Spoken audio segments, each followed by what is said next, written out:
Strikes upon the hour and the sun begins to fade. Still enough time to figure out how to chase my blues away. I've done alright up till now. It's the light of day that shows me how. And when the night falls, my loneliness gone.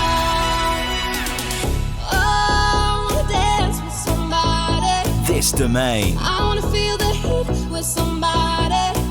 Is now online. Need somebody who loves me. Oh, dance with somebody. I wanna feel the heat Yes, with sir! somebody. Dance with somebody. Welcome back, man! What's up, ladies and gentlemen? Welcome back! Welcome back on another banger, another big day, but what might be the biggest of days, because Fuse is right now playing up against semis into Mind Blue Esports. Mind Blue Esports, one of the biggest goats from the get-go in the entire regular split. 6-0 at some point until they dropped that one game. Second seed into the 6th seed. Arguably the 8th seed. And now in the top 3 in the semi-finals. Fuse Esports is going up against Mind Blue Esports in a best of 5 on Benelux Ascend series. We're playing for the grand final final spot, at which point we'll be playing for the promotions versus relegation spot, and that's Zenit waiting for the grand finals winner on Friday. But tonight is all about this series, the semi-finals, Fuse versus Mind Blue. Welcome back, ladies and gentlemen. My name's Domayn, and this Domain is now online. We're ready to get ourselves started with an absolute banger. And who better to introduce this entire series but your only biggest goat out there? We got ourselves Drafter. How we doing, Data, my G?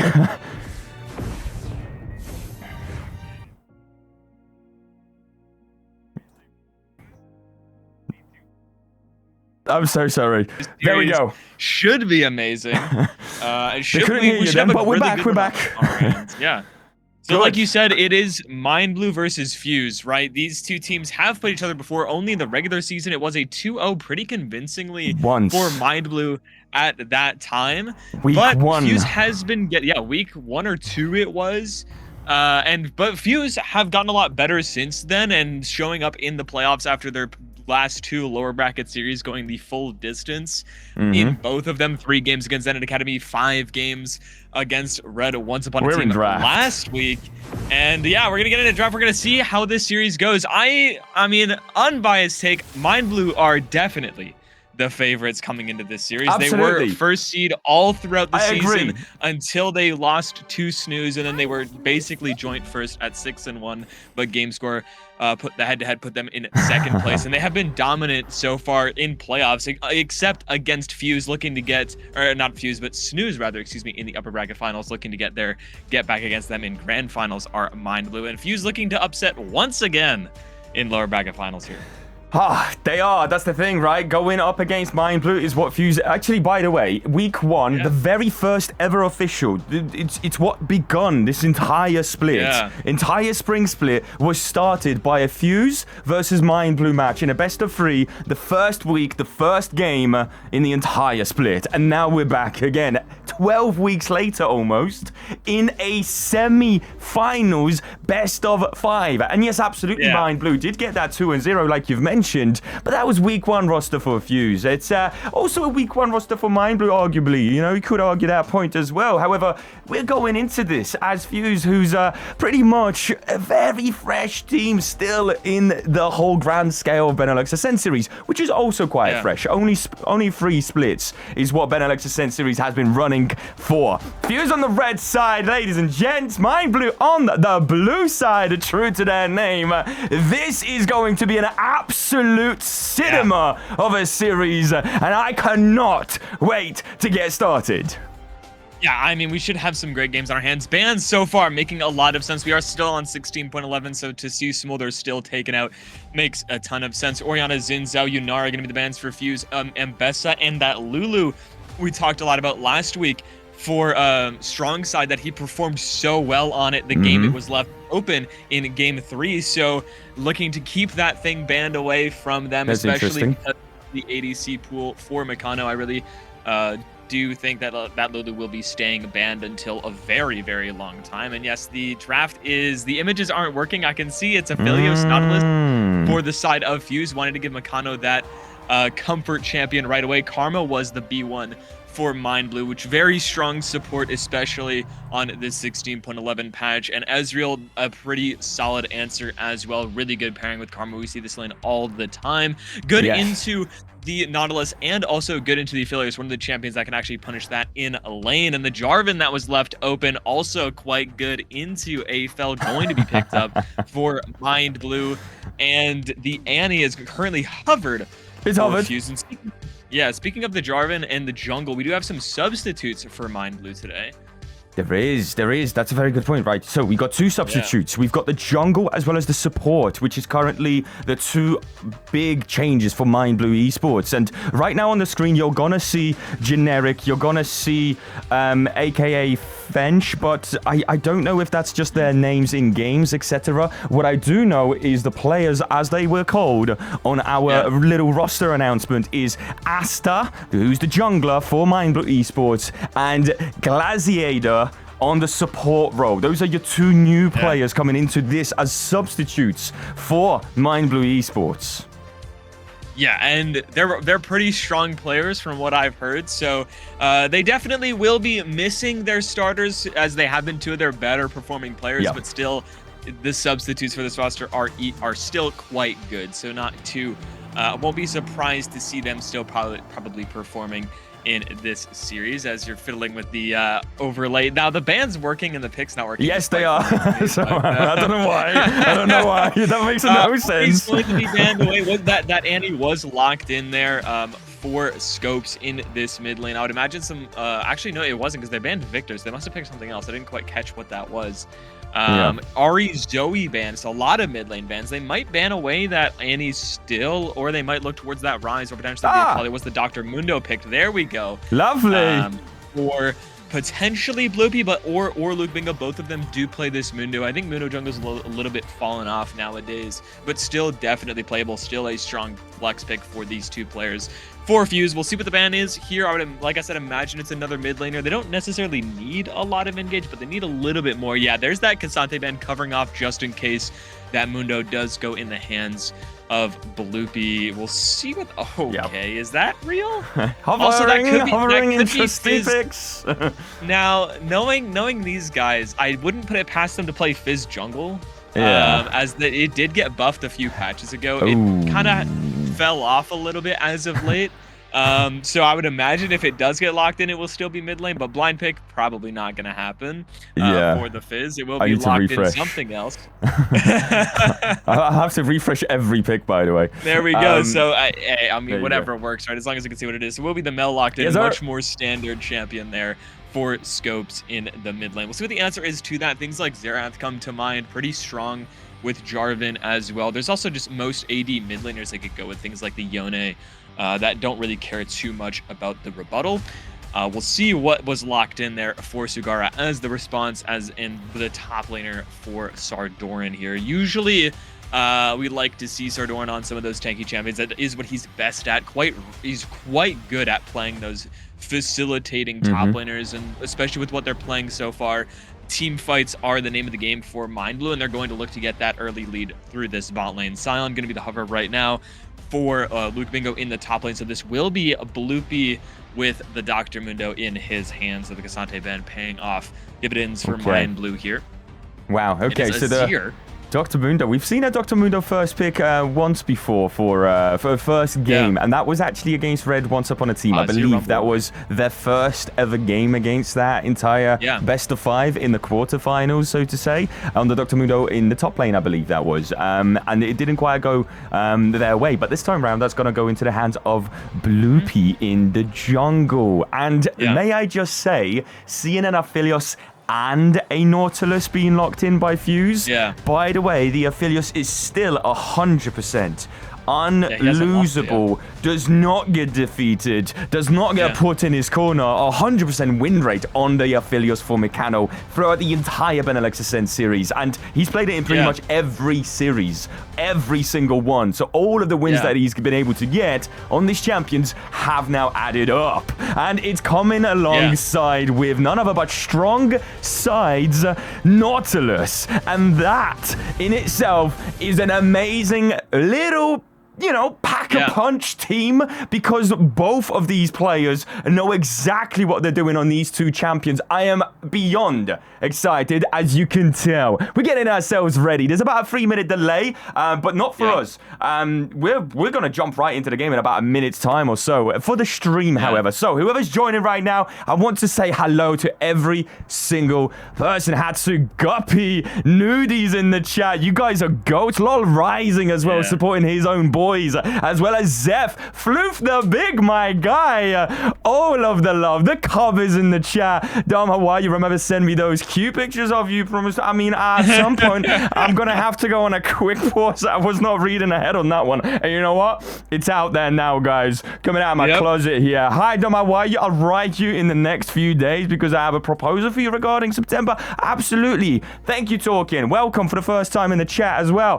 Hatsu, everybody else, welcome. This is a banger. This whole series, it's been leading up to this for some time. Ever since the Taka Ascend game, where Fuse did a do or die. Into Zenith Academy, do or die. That's a 2. Red Once Upon a Team was a 3 in a best of 5 05 games, and now it's a 4. Again, denying and reverting the expectations of everybody watching, as Fuse and Mind Blue are now on stage, ready to bring the party home.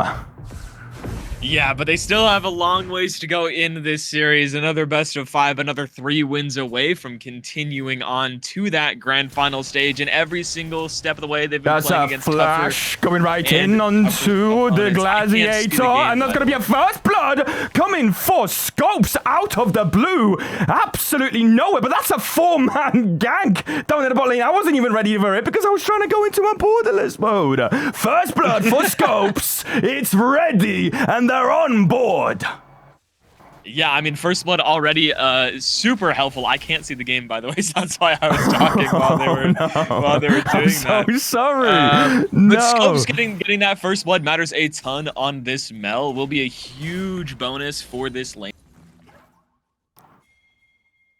Here's an interesting matchup for sure. You can use that rebuttal to negate the Emperor's Divide, and obviously the Mel W a shorter cooldown than that, so you really have to bait it out early before you can look for those shuffles. So what is a very immobile mage against the Azir would normally be a little bit of an issue, especially without the flash. Strong side, Scopes has that extra layer of safety to not get shuffled with this very explosive mid jungle, especially at 6 for Sugara and Akafeng.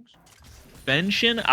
Fenshin. I believe that must be, yeah, do you know what? We can call it what it is on the screen, because obviously we don't have that straight away information for everybody. That's, 5 minutes ago we said it was Asta, but I've already forgotten because it's not the same on screen. And Gladiator is not also showing on screen instead of generic. Again, it's Gladiator on the Karma, and it's Asta on the jungle Jarvan. Those are your actual players, not what's displayed on screen. But for the sake of the actual series here, to make it a little bit more obvious for everybody watching, we'll call it what it is on the screen. I think that's the best way to forward. Yeah, so we're not saying the names of people that are not on screens. People have to remember who it is. Yeah. Ooh.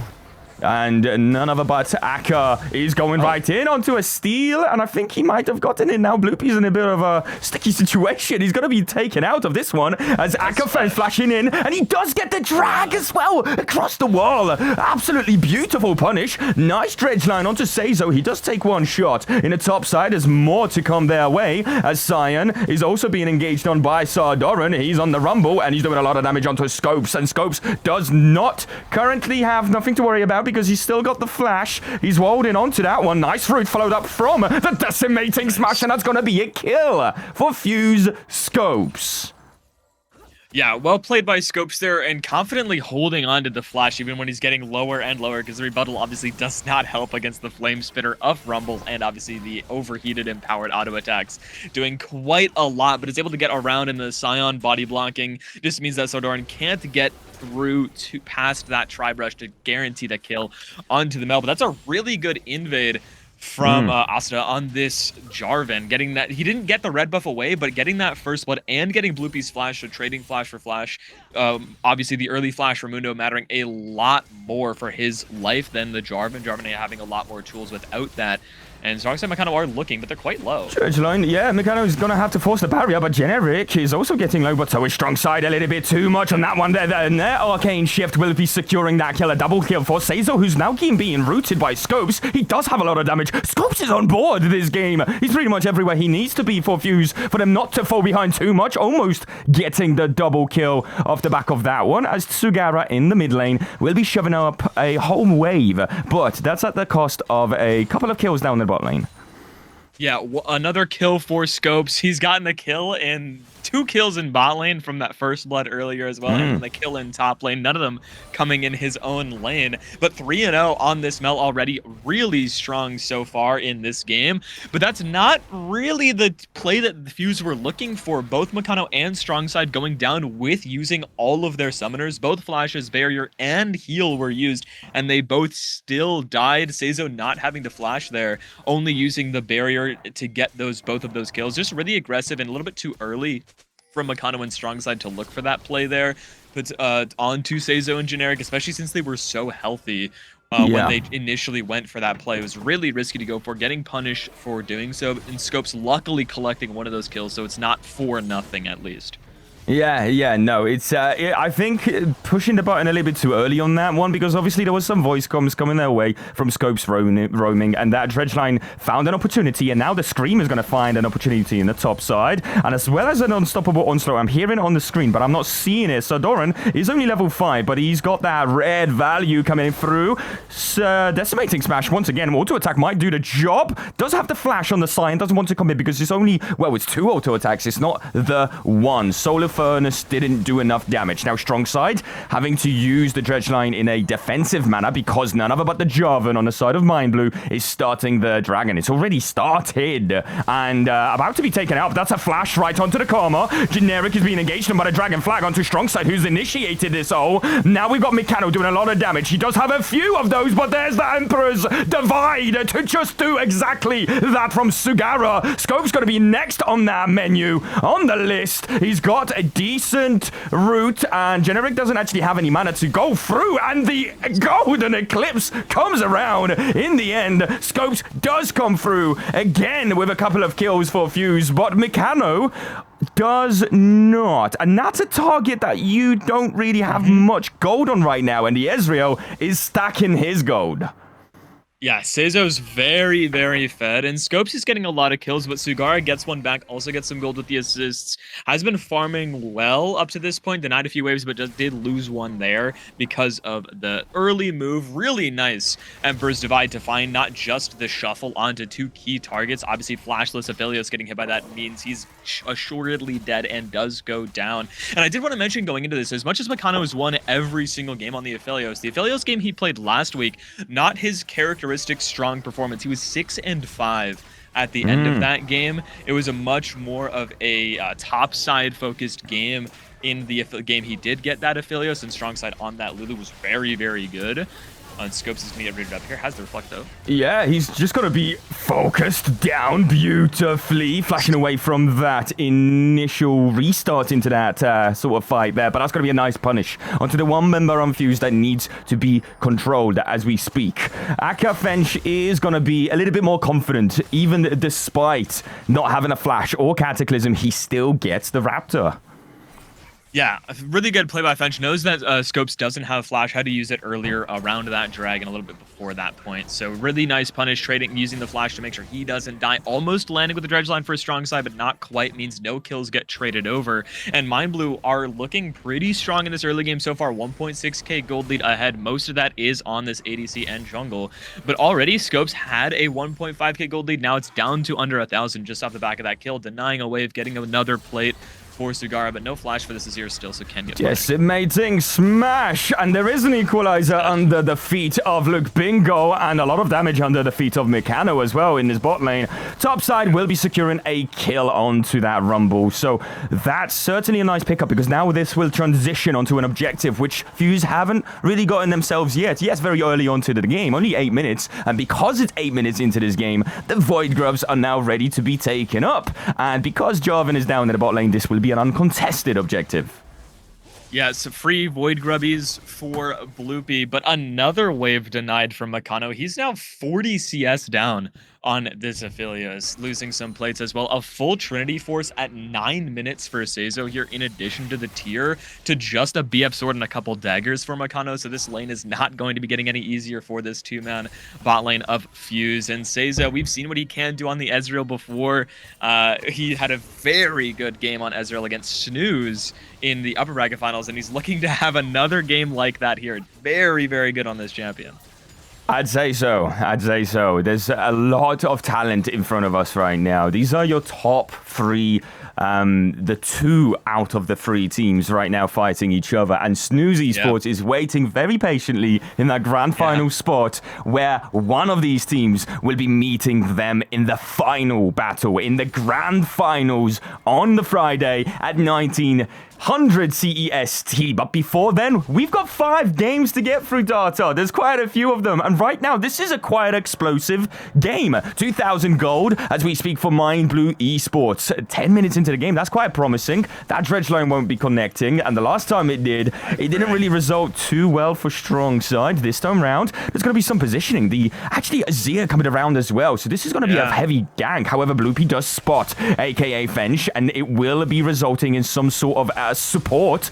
The go where he pleases passive Cataclysm being used, as well as the maximum dosage from Bloopy, who's actually going to be taken out as the first target to go down. Strong Side also, but now Scope's arriving. He's missing a lot, but not the Golden Eclipse. Seizo's going to be taken out by Mikado, who's flashing away, but he will stay not alive. Tugara will be finishing off the last target in that fight, as Scopes has also been removed. And a 4-man almost ace for Mind Blue will certainly be extending their gold lead in this game. Yeah, great dive. Seizo getting the kill onto Mikano. Does trade, though, but Mikano flashing gets caught by the auto as he's flashing, so does lose his flash and his life. Another wave gone. And Bloopy also flashing and dying. Scopes arriving just in time to salvage the play. Really good Golden Eclipse and also really good Moonlight Vigil, hitting onto all 4 targets with that Infernum ult from Mikano, which is the reason why Scopes was even to get any kills off of that. If he doesn't hit that 4-man ult, then they're not low enough for the execute to pop off. But no flashes were burned on the side of Mind Blue. 3 were burned on the side of Fuse. This Dragon's in 5 seconds. Because of that, they will not be able to contest this, especially with no maximum dosage, no depth charge, no flash on Aphelios. But Zagari might be getting punished, but there's no CC really here. Has flash, has Emperor's Divide, should be fine. As it looks like Fench is looking again in this bot side. Makes a ton of sense. Dragon is spawning. This dive is super easy. Dredge line to start it off, flashing away from that Dragon Flag. There's no minions to really follow up. Mikano and Strongside, however, are very low. There's going to be a TP coming around for Scopes, but it seems like they're on the disengage, going right in, forcing another flash. Nice route onto, all of a sudden, the Jarvan. Dragon Flag, but there's not much follow-up. The Strongside is going to go down first. And there's that Cataclysm to finish it off as well. And a beautiful back and forth punish down into the bot side for Fuse.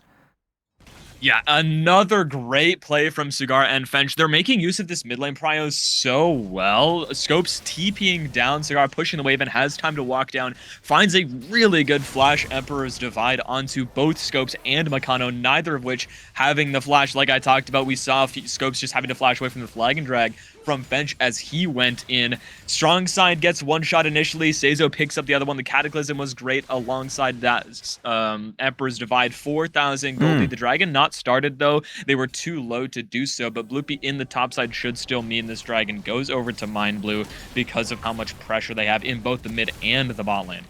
It will, and I haven't really touched upon this Karma as much, and it's such a nice little pick for something like a Nautilus in lane, really because, yeah, it's really nice for the tether especially to be prioritized onto whenever this Nautilus chooses to go in, right? The dredge line puts you in a bit of a go all in or regret your decision position, because you can't really disengage. You can maybe get a bit of a cheeky turnaround under a tower dive because of your lockdown, etc. But that tether won't allow the Nautilus to be escaping any time as soon as he goes in, really. So very good pickup down in our bot side. Again, this Ezreal is coming around quite nicely. 14 minutes almost into this game. Another dragon has been secured for the side of Mind Blue as we speak. They're starting to stack as well. And, you know, with these dragons, the timer is now being a little bit more extended into the favor of Mind Blue. And Mind Blue's going into this entire series, of course,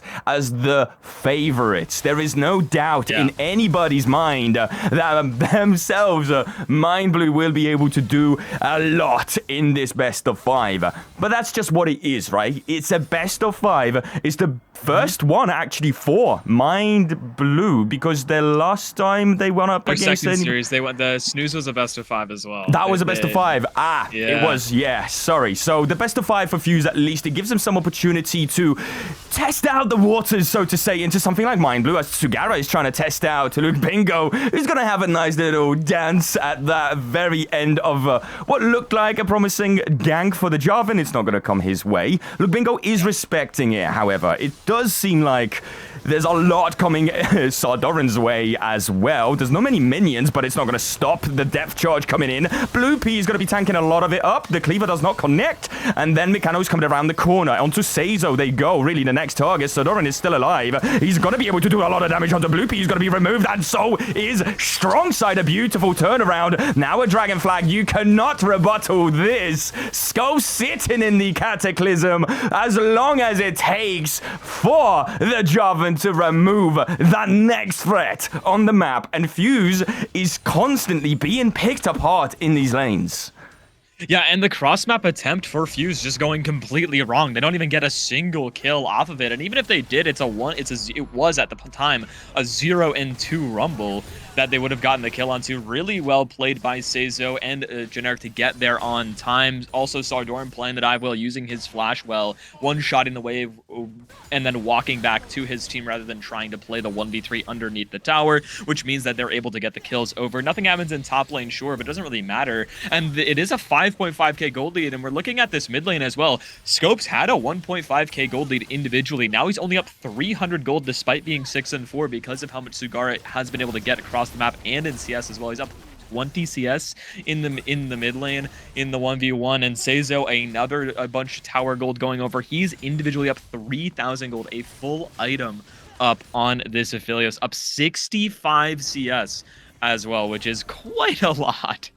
That's a lot of money. 3,000 on top of it as well. And you can just see exactly where that's ending up right now. There's a pickaxe and two good old long swords, but not without the Maramune, which is about to be stacking up, right? You've got the Triforce as well, and there's only the Stormrazor and the BF sword. You still need a lot of damage for Mikano to be coming back into this game. He's, I believe, been doing a lot of DPS in these team fights anyhow. Even despite being quite far behind, he's still able to deliver quite a lot. But how can you continue doing that when you have a very present Jarvan making the most out of his kit, his ability within this game, and punishing very nicely anywhere he goes, really? And now, up in the top side, this Herald will be making the most out of its use, and that's going to be almost 2 towers, and I think it's going to be 2 towers really, because the only person coming around is Sion, and I don't think he's going to be able to match this 3-man push. This is a massive gold lead for Mind Blue Esports. They want to be done with this first game as soon as they can. Yeah, and it's a bit of a mistake on the map for Fuse. They try to go for the cross map onto Sardoran, but he just uses Equalizer on the wave. Scopes can't do anything about it. Goes down to half HP, and they really can't dive him after that. The wave's back to neutral. They don't have a wave for a while, so they end up doing nothing on that timer. Really good use of that Herald from Fench, and Seizo and Generic to go to that top side to get the 2 towers. The last tier 1 on the map was that tier 1 top lane. They collect that plus a full top tier 2, injecting even more gold into this Ezreal by doing so, and doing it in enough time to where they can still be down here to set up for this dragon. Now they have full control over the bot side vision in this jungle. They have both bot lane and mid lane prio, and all 5 members down here as well. 8 seconds on this Drake spawn. No way Fuse can contest this whatsoever, and they know that, which means they're going to then instead pressure this tier 2 bot lane tower while their jungle takes the dragon. So really good map play for Mind Blue in the last 5 or so minutes. As they should. They've gotten so ahead in those little skirmishes, place individual gold leads here and there, and now it's just going to enable them to do macro, right? You just got to do macro. You just got to control the map as much as you can, open up these possibilities that the map is now all of a sudden giving yourself, and it's going to be a little bit harder for Fuse to, now that, you know, things are looking a little bit slower, in terms of at least allowing Fuse to catch up with the farm, sure. But that's all an investment. It's a short-term investment for Mind Blue to eventually get themselves a very heavy team fight. 3 dragons under their belt. You're looking at about 1 minute. Hold on. We got Sardoran, and he will be taken out. Doesn't have the flash. So a good punish. That's about 500 gold picked up for one of these tanks. Very beefy. Whoever gets it will serve the same purpose, really. There's still a lot of that.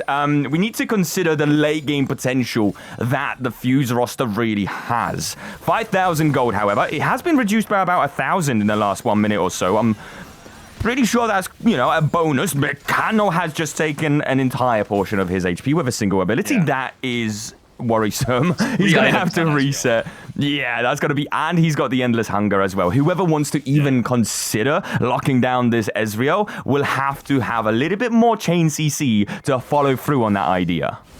Now, the tenacity doesn't help him with knockups at all, so it doesn't completely help him with a lot of the CC that they have. They're going to try to look Depth charge. There is one going in. The good decimating smash. Actually, Generic, who's also Glaciator, going to go down. Seizo going in onto that dredge line. Doesn't quite connect. Flashing in for the root. Will not get the decimating smash, and the strong side goes down now. We got the Jarvan going right back in, but Bloopy's flashing in, and all of a sudden the Jarvan's in trouble. That's going to be a turnaround. A huge shutdown, but the Emperor's Shuffle onto Mekano, already removing the Aphelios, as Scopes is going to have to flash away from the Flamethrower, because Seizo is the only target you need to be worried about, but alongside Sardoran, and he is, in fact, a scaling Rumble. Yeah, and every single summoner on the side of Fuse, except for Luke Mingo's TP, was used, and they still lost the fight. A lot of summoners on the side of Mind Blue also used Generic, not using his flash there. But Sugara playing with a lot of patience in that fight, sitting in the red buff pit, waiting for a real angle to look for a shuffle, trying not to go too early, ends up finding it onto Mekano, and Mekano tries to fight him, doing a lot of damage initially, guaranteeing the kill onto the only damage dealer left. Then Scopes having to flash in, trying to salvage the play, as well as Luke Bingo having to flash away. Now, the gold positive play for Fuse, it is still ends up being in the end of it, but if you look at who that gold is on, it's all on Sion. They really don't have the gold where they want it to be, and Sion is still not that tanky yet. He needs about one item to go until he can really start to deal with this Ezreal, because he's still doing quite a lot of damage to him, and also the Void Staff second item from Sugara as well to help try to do some more damage. I imagine Bloodletter's Curse is going to be the item for Sardoran as well to help with even more of that magic then. This is a great shove onto the Baron. This is exactly what Mind Blue needs to be thinking about.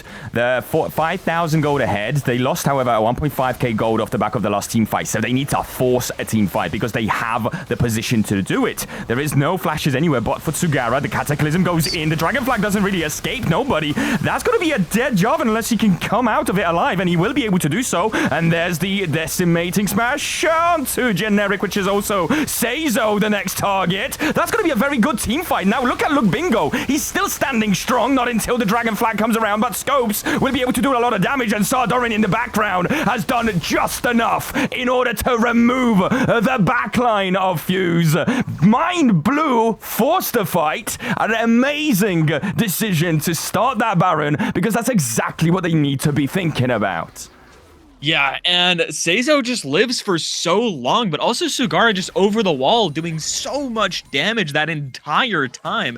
Picks up the book now as well. He's got 10 stacks on it at the moment, just upgraded the Dark Seal, but Seizo gets a couple kills before going down. Sugara doing a lot of damage, finds that flash shuffle in the end to guarantee the ace for Mind Blue. Now, they don't get a whole lot off of that, but what they do get is first move on this map to the bot side once again for this Soul. And there's the Bloodletter's Curse picked up for Sardoran as well. So a lot of big item spikes coming through for the side of Mind Blue, but also that death cap finished for Scopes. If he can live in this fight, he'll be able to do a lot of damage if he's able to do so. We did a lot there as well. And that fight, not the best from Mind Blue, even despite winning it. They were a little disjointed. Seizo ended up by himself in another time. Good dredge line. Will be getting the Moonlight Vigil forced out, and I'm pretty sure it may be a dead Karma. No, she's got a lot of shielding. Decimating Smash just to zone around, but there's all of a sudden a Jarvan in the midst, and Seizo is yet to be even touched in this team fight, and you cannot have him run around freely. This is going to be such an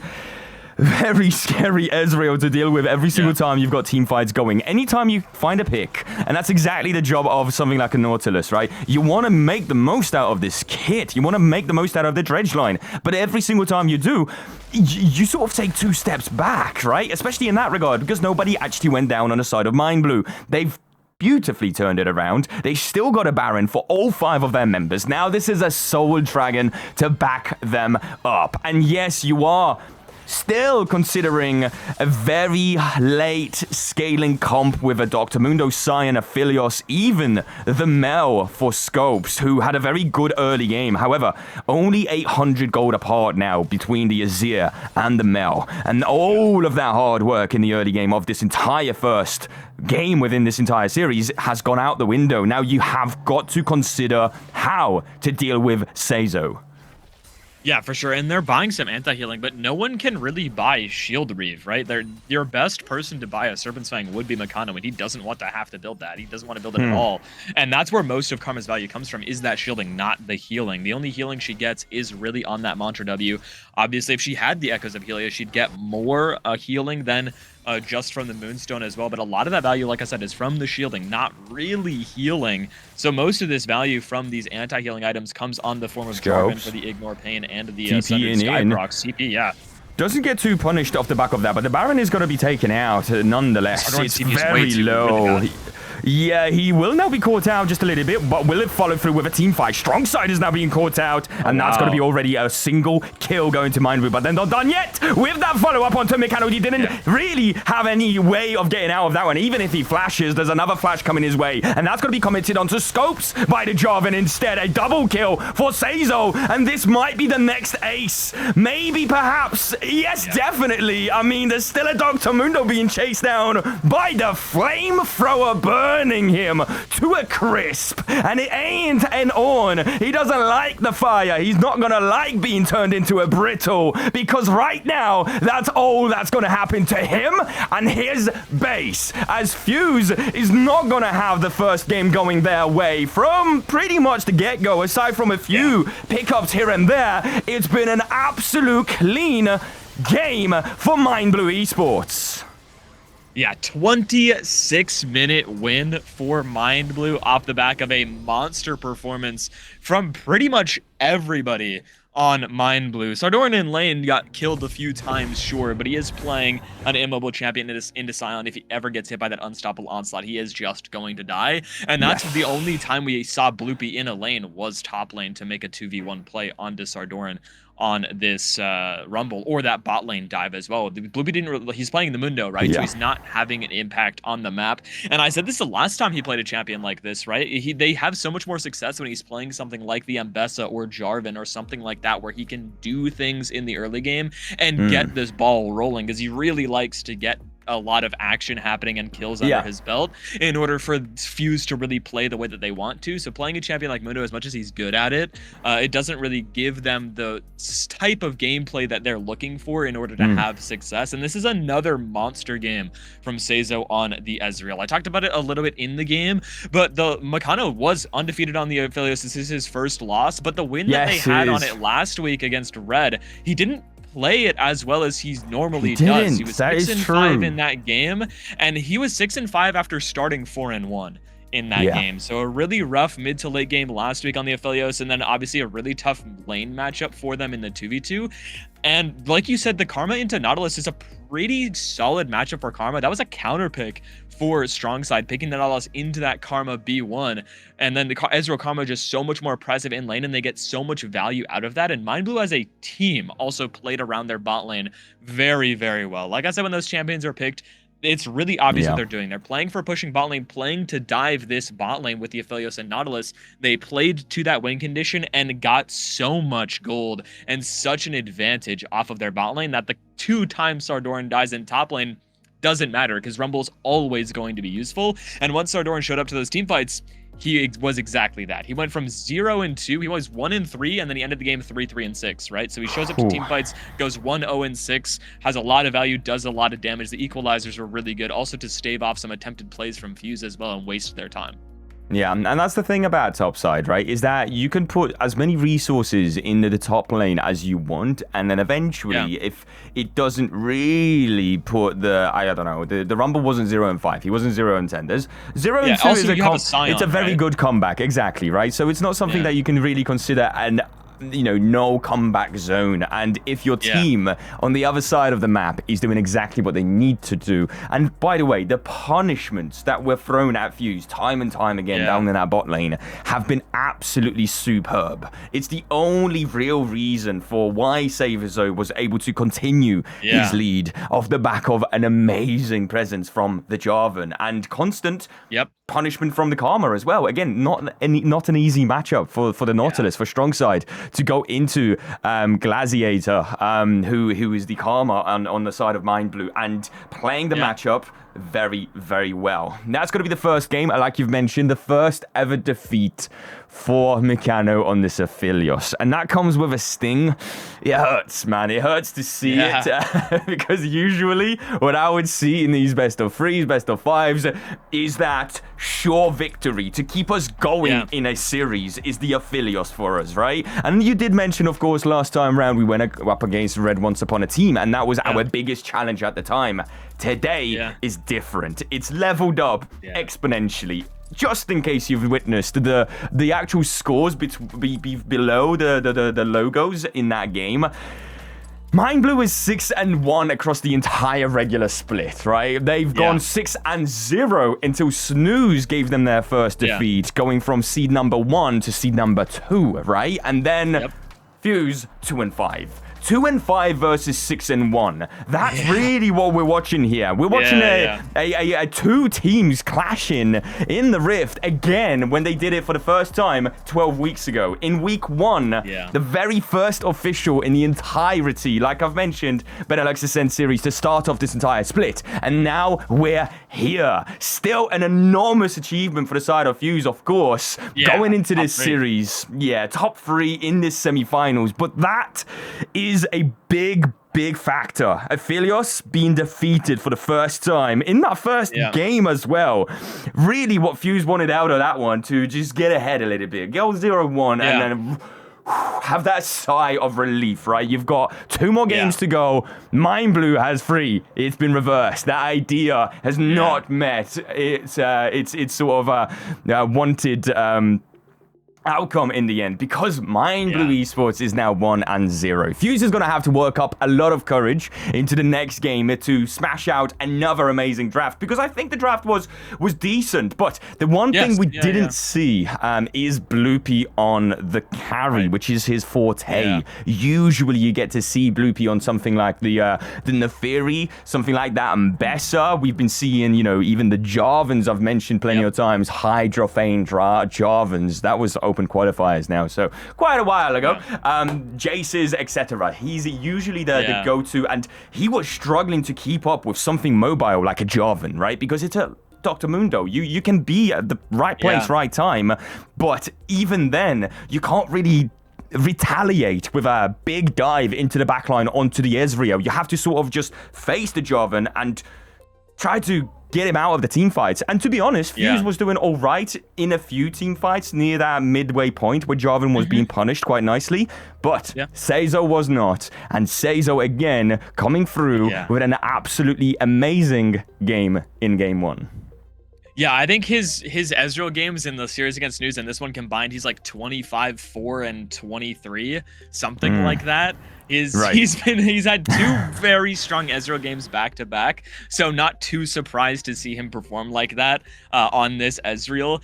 But I think it's kind of what I said in draft, right? And a little bit as soon as we got out of the game, when Bloopy's not playing those like facilitators that you're talking about or those carries, Fuse don't look as strong because they tend to not know, or not necessarily not know, but they don't really make as many plays as they're used to, and they are not as confident in making those plays. I think the one that comes to mind is that bot lane dive against Sardoran. They don't fully commit to it as well. He's able to back off back to the tower. His team gets there in time. It turns into a 0-for-3 play, which was initially a 3v1 dive on the bot lane tower, and then again they look to go for a bot lane dive, but because it's just Mel and the Mundo, they don't really have the ability to dive the Rumble at all, right? If he's playing something like the Xin Zhao or a Nocturne or Neferi or something like that, the dive can happen a lot easier, and that's usually when we see a lot of those kills come through, is through those dives in side lanes when he's playing champions like that. So I'd imagine they're going to look towards something like that, right?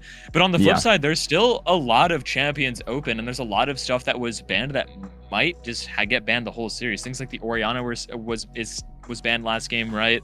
Also Xin Zhao was banned, and the Lulu and Ambessa, two of these champions that are really huge for Fuse in terms of comfort picks, were banned in game 1, and I don't imagine they're going to be left open, right? They were banned on blue side. Very unlikely. Yeah, especially that Ambessa, which is usually a B1able champ. The fact that Mind Blue banned it on blue side means that they're not leaving it open. It's not happening. So they need to find something else to go to.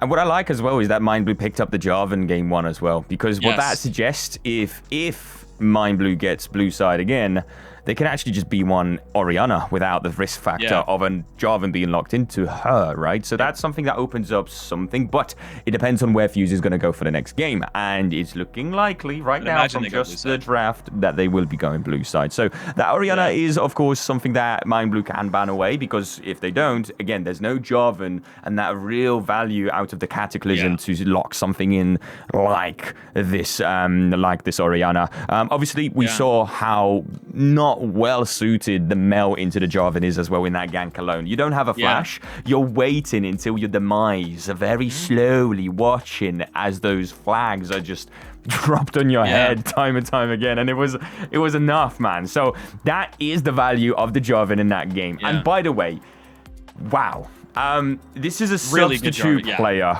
He played so well. Coming into this first ever game, a lot of people will say, right, okay, but synergy, right? Synergy, important. Synergy, you don't have time to practice. I'm pretty sure that was the most synergy with his own self that we could have ever seen. That Jarvan was spectacular to witness. So aggressive. He got the buff. He got the red buff, god damn it. He went literally into that red side. He went into that counter. He got the invade and also got the kill onto Dr. Mundo, level 3 Dr. Mundo. A very good time to kill such an oppressive pick. Once he is a little bit too happy with his items, it's going to be much harder to do so in the same exact manner. So that is pretty much where game 1 has taken us. We got ourselves a good series ahead of us. This right here, of course, being the semi-finals, where both of these teams are fighting for that spot for the grand finals. And Snooze Esports, as mentioned, is waiting for the winner of this series, and very patiently.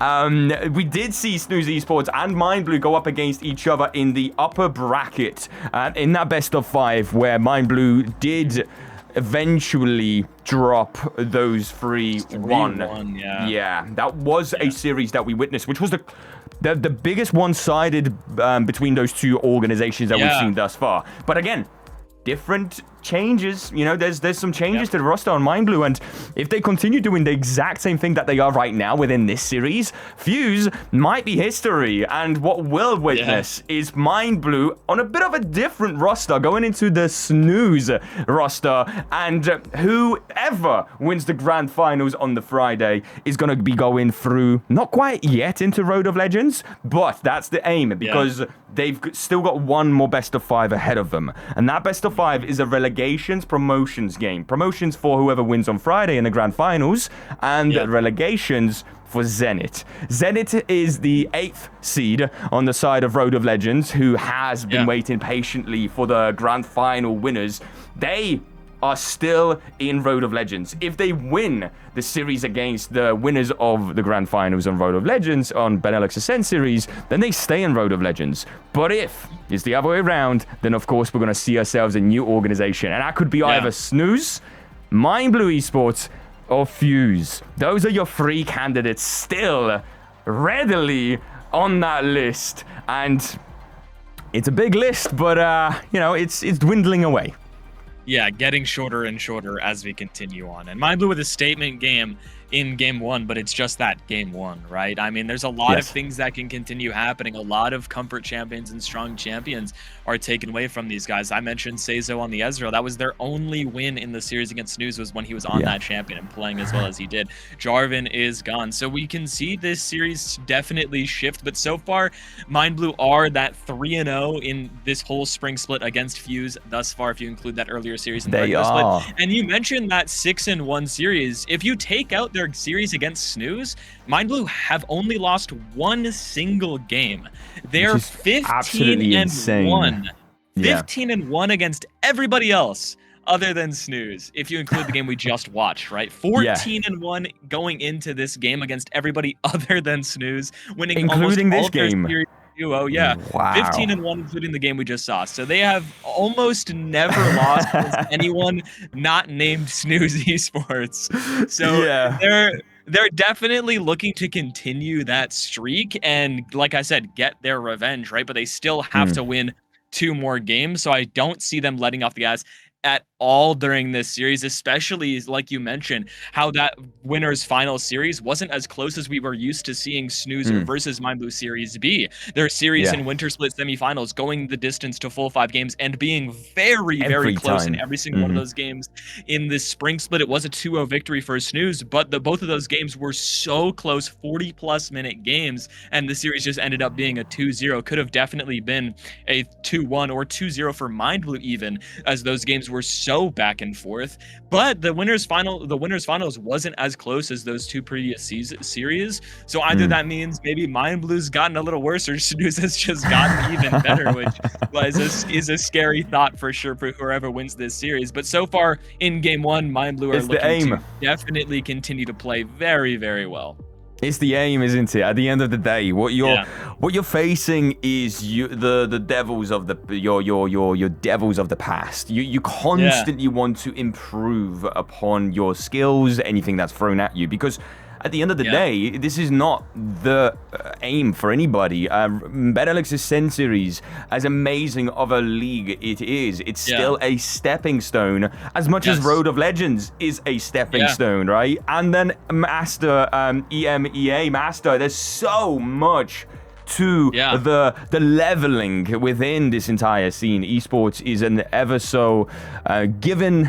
it's a forever gift that we just have to sort of appreciate, because again, these teams, whether they improve or whether they stay within the same leagues, it's still amazing to see them. But when you see them improving, when you see them going up against the same rosters and changing the outcome, going from a 5-game series to a 4-game series, right? That's like, okay, there's things that are being done. And even sometimes in a loss, you have to make those difficult decisions to let go of certain individuals and introduce others. And for that reason alone, I will mention again, the none other but the Jarvan, Asta, is a player that has previously played in Mind Blue. So he's no stranger to Mind Blue Esports. And as of right now, we're no stranger to the draft, because it's upon us. Let's get right back into it. Yeah, and we'll see what these teams have cooking, what adjustments they're going to make going into this game. The Mbessa, like I said, going to be taken away from probably this entire series. The Unara banned once again. That is Seizo's best champion, at the very least in solo queue. It's by far his most played, and he looks very strong on it. So not surprised to see that being taken away. Wukong going to be banned as well.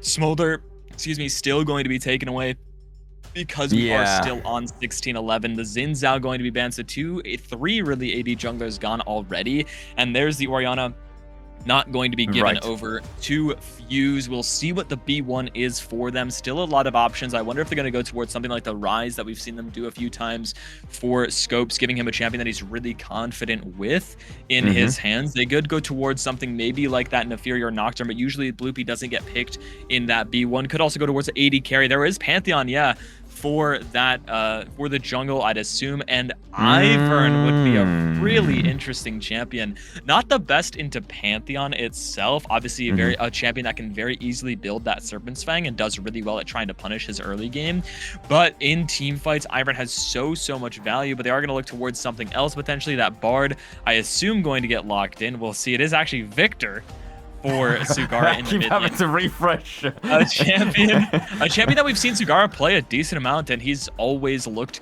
good on it. So definitely going back to comfort there for them. And it denies it from Scopes as well, who had a very good performance on the Victor in the last series against Red once upon a team. So that's a nice little pickup. Very early into the draft, however, and into something like a Pantheon, it does pose some risks because in the side lanes, you're not necessarily the best of survivable choices. As any control majors, you will know that it's difficult to survive into anything that's thrown at you, especially the Grand Starfall. Yeah, 100%. And I'd imagine, it's actually going to be Caitlyn for Seizo. I like this a lot. Kind of going off that same trend as the first game. They're picking bot laners that are going to get an advantage in bot lane. And that makes sense as to why that they were hovering that Bard, which is probably going to be denied, for strong side. And speaking of strong side on the Bard, he had a very good game on the Bard against Red once upon a team on Friday, looking to get back towards more of that success. And the two of the 3 wins that Fuse had were on those enchanters for strong side. He's a very good player on these enchanters, and they're gonna put Makana on that Jhin. I like Jhin brought a very good answer to Caitlyn. I'm curious to know what they're going to pick into this Bard. Caitlyn Morgana isn't too bad, as they have a lot of single target CCs, so Black Shield has a decent amount of value here, but Morgana is a very hard champion to play at this level. They're going to go towards Pyke. I was not expecting that to come off the back of that refresh. Not expecting Pyke either.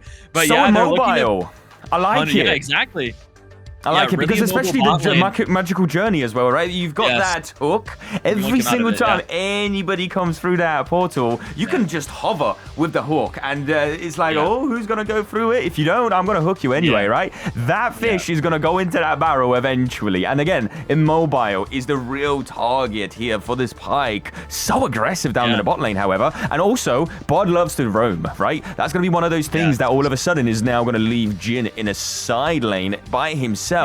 Into a Pyke and a Caitlyn. You couldn't get more bully style composition within that bot lane, and I'd expect something to be coming out from the side of the jungle Asta for just to make this a little bit more relevant. That's a really good ban for on the Kazakhs. It's a very unorthodox champion that we don't see a lot of, but it's really good into what Fuse has. It's a champion that they can utilize this bot lane once again to get a lead in jungle, and a lead on Kazakhs is a lot more threatening than a lead on Jarvan is, as much as he had a very good game on Jarvan. If it's a fed Kazakhs against those champions, he's one-shotting all 3 of them, even the Pantheon, because the shield is where a lot of that tankiness comes from. But I really like the Rek'Sai pick.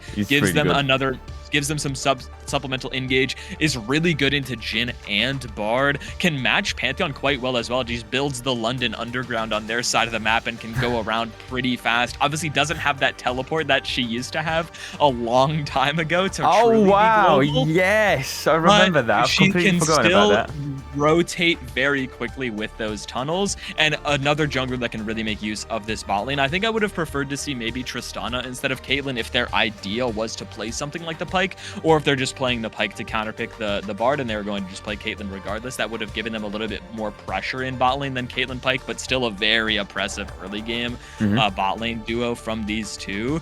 And it's going to be Syndra Cassante, some very comfort champions for Fuse once again here. Look, Bingo Cassante is very, very good, consistent as well, and Scope's really good on the Syndra What's as well. happening? I like this a lot for Sardoran. So Sardoran kind of going back to kind of the style he was initially playing against Hatsu in upper bracket finals, where he was playing some of those carries, but then later transition into playing those tanks, which is the games that Mind Blue found a little bit more success in. But after the last game, even going 0-2 in lane, still having that confidence to go for Fiora, because hey, they won the game, so we can still do stuff like this. Now it does mean that they don't have a lot of engage. They're relying a lot on Pyke and Rek'Sai to do a lot of the heavy lifting.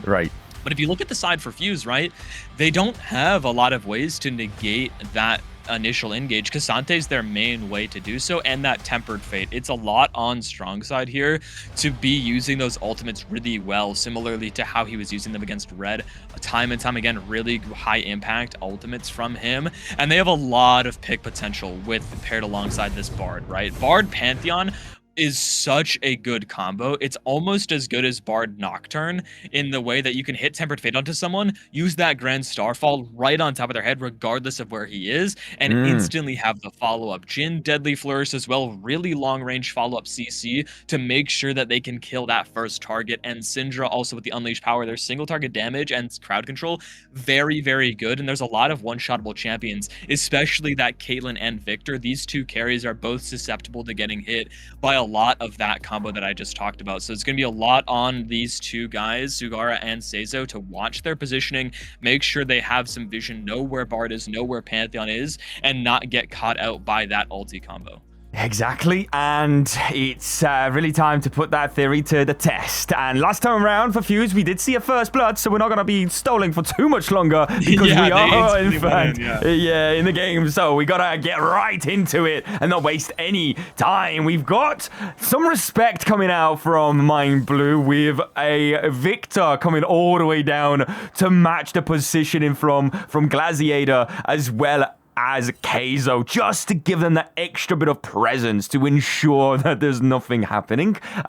It won't be. And even despite that first blood last game, it didn't really result in the best of bot lane starts, right? So this time round, we're looking at a Fiora. We're looking at a Pyke matchup. There's a lot of new champs being introduced here. Look, Bingo is no stranger to Fiora, as no top laner really is at this level of play, but he certainly likes it. That's going to be a hook already onto Meccano, and so much damage is landing already, forcing that flash at the very beginning of this laning phase. I went exhaust.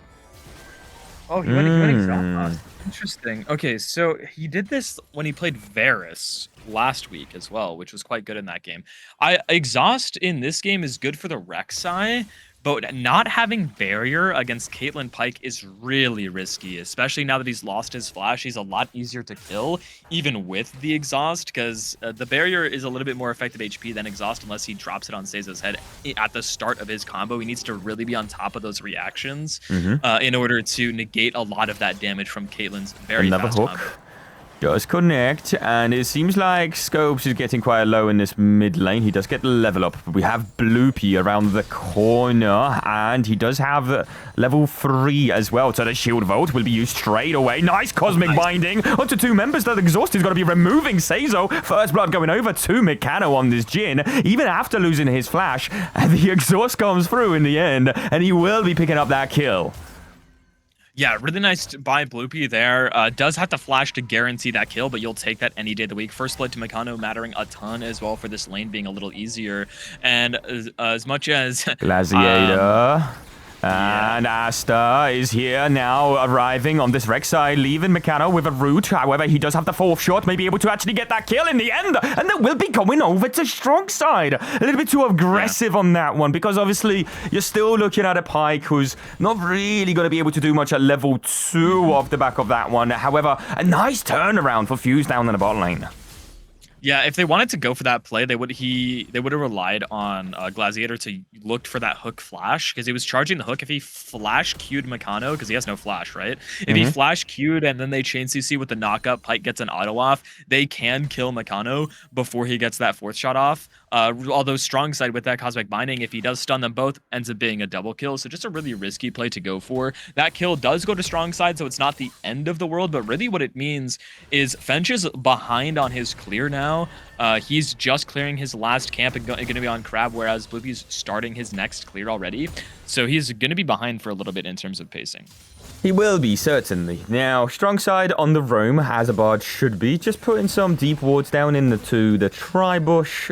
And for now, that will have to do. We just know how much presence Asta had on the Jarvan, and now will be around on this Rek'Sai down in the bot lane. He's already pathing towards it, right? So he's already here, actually. Never mind. And this will be a very aggressive gank. Very full on HP. Meccano and Strong Side both quite healthy, especially with the pickup potions going right in. There's no flash, but there is a stun coming around on 2. None other but the Pyke will be removed, but not at the cost of Meccano's life. And now we've got Bloopy coming around the corner. Spear Comet, but in a 2v1, really. Shield Vault. He has no flash. He's got the Aegis shield, and there's the auto attack coming through in the end as well. Absolutely beautiful execution, patience, and there's that tunnel. The London Underground is, in fact, being ever so slightly built already in this bot lane, but already coming around for a tower dive at 4 minutes into this game, and they do get 2 kills off the back of it. Yeah, and 2 crucial kills, both going over to Caitlyn. Sure, Mechanic does get the trade kill onto Glaciator, but that's 2 really good kills. And crucially, Seiso doesn't have to burn any summoners. Still has Flash Loss Barrier. Ooh, having to flash away and will stay alive. That's got to be a cooldown that he won't have to use in the next 5 minutes or so. And into something like Asta's Rek'Sai and even Glaciator's Pike on the roam, level 6 from Meccano. We have seen plenty of level 6 plays from Luke Bingo's K-Sante, so it seems like Sardorin's going to respect this idea. And again, Luke Bingo is actually quite known for his Fiora in the early presence of his in the professional play, so he hasn't played any real carry-orientated picks in the top side, but he still plays like one. He still plays like the carry for Fuse, even on these tank picks, where every roster would love to see a player such as Luke, just to fill in the blank, right? Now, Generic getting quite low on this approach, trying to save this wave, I guess, from crashing, but the Caitlyn is a little bit too far away to come around and pick it up. Yeah, he's trying to freeze the wave there. Loses a bunch of his HP, so gonna have to base here. But does hold some of the minions for Seiso. Only misses a couple melees under the tower. The gold is dead even at the moment, but most of the reason why is because there's a 400 gold lead for strong side. Everyone else on the side of Mind Blue is ahead or even, but the gold is still is negligible. 100 gold is the full lead, but yeah, looking on the flash the Syndra. Ooh, that's a scary time. However, obviously really you get that little notification. That's a gank. I didn't even notice Bloopy about. Seiso will be using both of his summoner spells to stay alive due to the roam coming out from, honestly, Glaciator. I think that was some sort of a prediction from Fuse, because they've definitely voice commed, right, Scopes doesn't have a flash, is a very gankable position. Pike is probably going to be around. How about we make the most out of this 3v1? And they do get another kill onto Seiso, who isn't having as good of a game as he did on the Ezreal. However, he's still not having a bad one either. Yeah.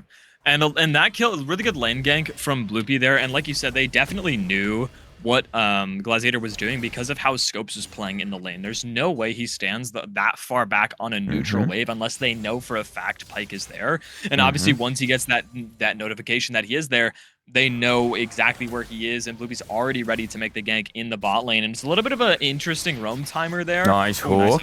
Oh, having to flash away from that one. Great punish coming out from Glaciator, but there's a Grand Starfall coming around. Flash right in. Seiso doesn't have anything to escape this one. Another kill will be fed over to the Jhin. He is now picking up a slight margin in with regard to the actual lead that he's picked himself up in that bot side.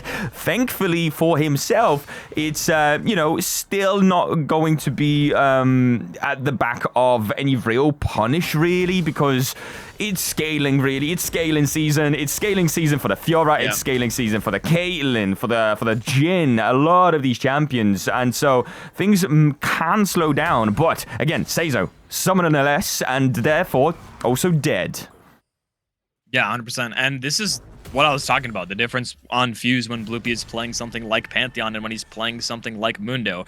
They make so many more plays, and they're able to actually do things and get a lead in the early game when he's playing things like the Pantheon, using the Grand Starfall really, really well, using the flash aggressively to guarantee these kills in the bot lane and punish the fact that Mind Blue have picked an aggressive pushing bot lane, especially when Fench is not down here a whole lot, right? He's not playing as hard in the bot lane as he was in the first game. We've only seen him once, and that was early, and it was and then that dive after that, he hasn't been there. So just Seiso and Glaciator are not matching their wave states with their jungle's timings and getting very well punished for it by Fuse.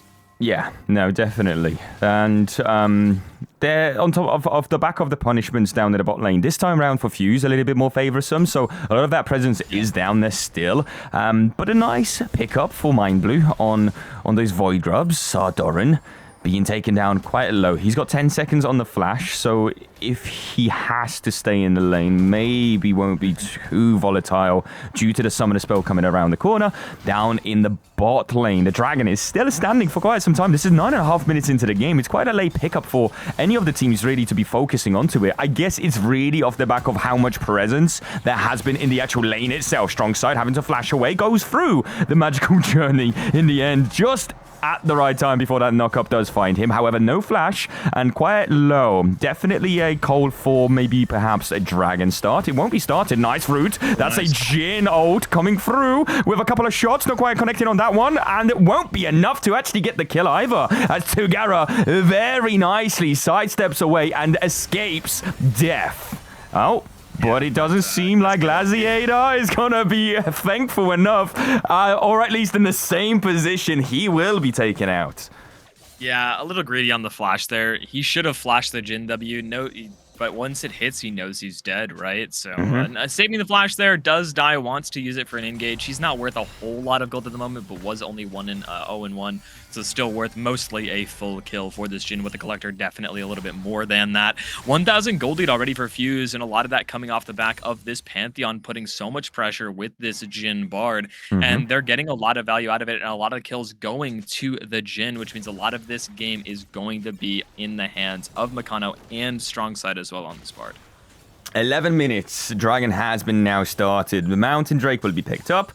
That's going to be about a 30-minute soul, really, if it comes around to it eventually, right? That's it's quite a long time not to have such an important stat for either of the teams, and that's considering if there's only 4 dragons down the line. If there's more trading back and forth, and there very much could be due to the fact of how much gold lead there is currently in this bot lane for Fuse. Strong side doesn't have to flash. He's got the magical journey, gets his cosmic binding, but he won't be escaping this one alive until he actually does in the end. Generic comes around with the death from below, but he's going to be taken out as much as well. Now, Asta being exhausted, but they're not actually looking to turn it around because Victor is on the prey as well, and Victor does have the Arcane Storm available. He will be stopping that fight. There was a Grant for Starfall being used actually now.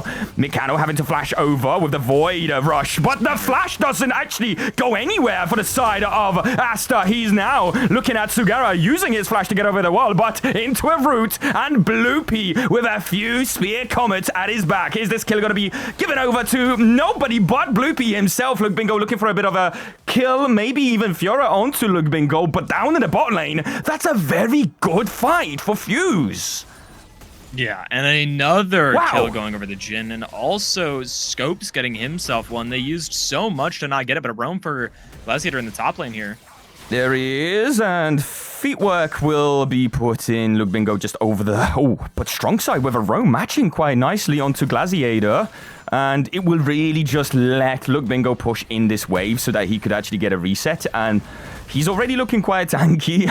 Many of these items, as there's that hook, doesn't quite connect. Strong side is going to be able to clear out this control ward as a bit of a support fiesta will be happening within this river for as long as it takes until one of the junglers shows up and destroys the party, so to say. TP into the top side. Luke Bingo does get the Sheen as well as the Chain Vest and a very overstaying Sardoran. He does have to flash, having to flash the Katofa Strike. That's another flash that's actually saving him. So very well done from Sardoran to constantly be getting away from the Luke Bingo, but this Meccano is getting quite low. Tempered Fate having to be flashed away from. Curtain Call being used, and we do have a Bard coming around the corner with the slows. Doesn't quite hit the damage with that 4th shot. Does connect, but not the Cosmic Binding. We do have a Death from below, and the spray of Scatter of the Weak, sorry. However, Sugara has arrived with a nice gravity field. Won't be resulting in anybody's death. Seizo certainly will be very thankful for that as well, as he does stay alive in the end. Yeah, I was looking for the kill on Meccano. Does have to flash away because of that Tempered Fate from Strong Side. Was right on top of his head. Didn't have the net to get away from it. I like that Glaciator did intentionally throw the hook away, because if he hooks Scopes, I think he puts him in range of being able to ult Seizo and kill him. So pretty sure that's why he threw the hook the way he did, was to not deliver the mid laner to his AD carry and get his ADC killed. But this is nearly an Infinity Edge done for Meccano. Should have it on his next reset. He'll be very, very strong on after his next base. A lot of first items coming in for most members, pretty much as you'd expect. Oh, I like this. Good, actually very good disengagement. Scopes won't be thinking about having to buy any items yet because he's still in his lane, not in the fountain. So very good way of getting out of that gank. That's you know, some sort of commitment. You've got to respect some sort of punish coming onto a Syndra who is still up with her flash. So even if that did look quite dire, it could have resulted in Scopes not having a flash, but he has that, and the dragon is coming around the corner. So I see the point from Mind Blue. They want to sort of commit and remove that ability from Scopes to be a little bit more present in these team fights. But 1 minute to go. This could be our first real fight around the dragon, or could be stalled a little bit more, really, because at this point 2,500 gold is...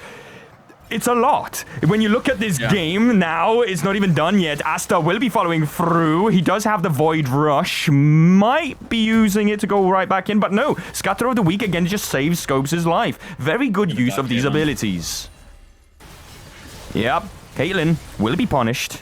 And that's going to be a kill. A very good one at 30 seconds before the dragon as well. A lot has been committed onto Scopes, who's actually using the TP to get onto that second tier tower, which I like a lot because he won't be tower dove due to it. He's coming around, does hit the scatter of the week. Gladiator comes out of his form where now he's being engaged on Shield Vault as well as the Aegis Shield. Now all of a sudden Asta without a flash may be a little bit in trouble as topside. Look, Bingo gets 1v1 in the mid lane. That's going to be a kill for Bloopy with the Shield Vault, and that's so much presence for Fuse in this mid lane. Scopes can stick around, pick up a few solo plates, and that dragon will certainly be started for Fuse.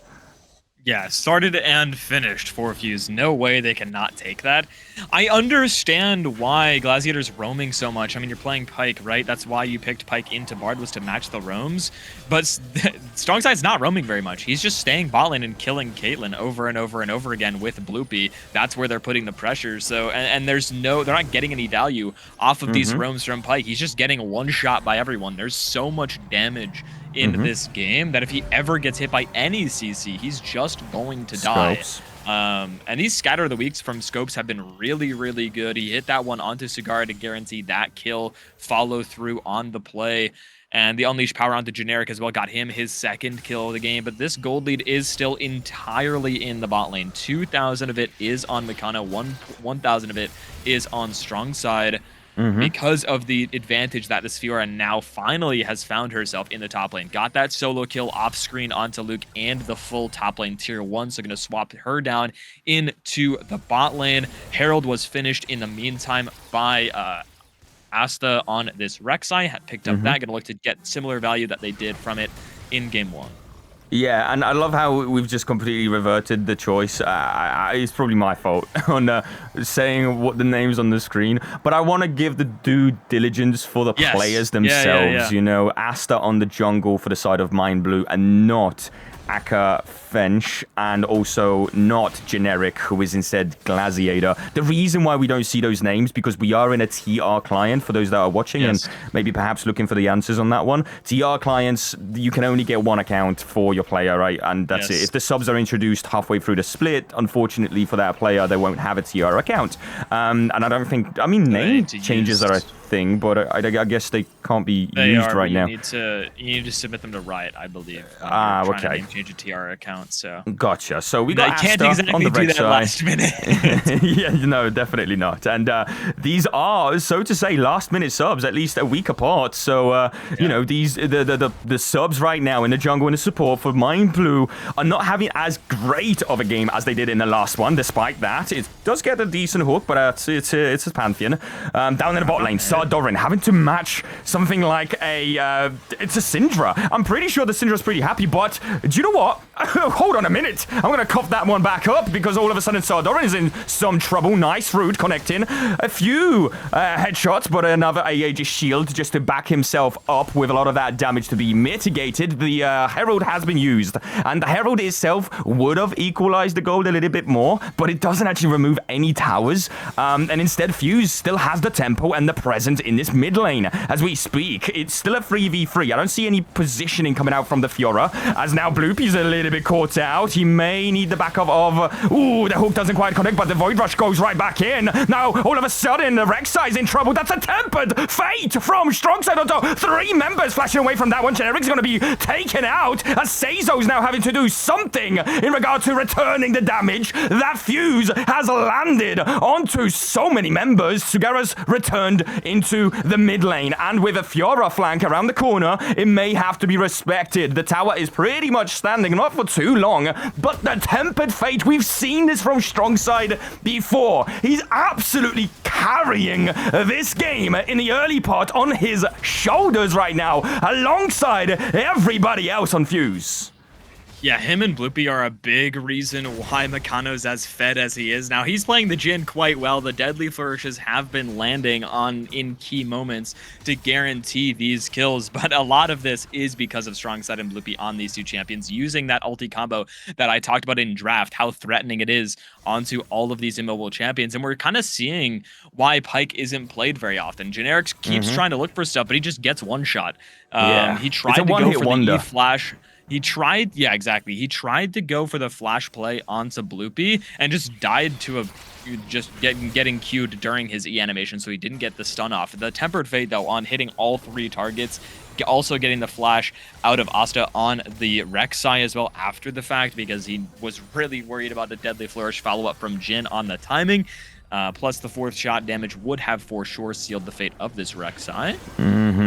It's quite a presence, though, to still have on something, you know, the Pyke is terrifying, right? He's around, you don't know where he is. Again, one hit wonder. If he's able to execute upon the idea of that hook, he can turn around a whole game, a whole team fight, a whole objective, the entire push, something, right? But you need to hit it, and then it needs to be retaliated upon. So thus far, not necessarily finding its picks, but the Tempered Fate does so much more, as that will be exactly what the Pyke would have wanted out of that scenario for the Seizo. Now having to flash away, but he would be given a double kill across the map with that curtain called securing it for Meccano. And I have seen the 20-minute Barons for Fuse before. I've seen it in the open qualifiers these months ago, 5 months ago now, where Fuse have entered Benelux Ascent Series in a 34-8 run in the open qualifiers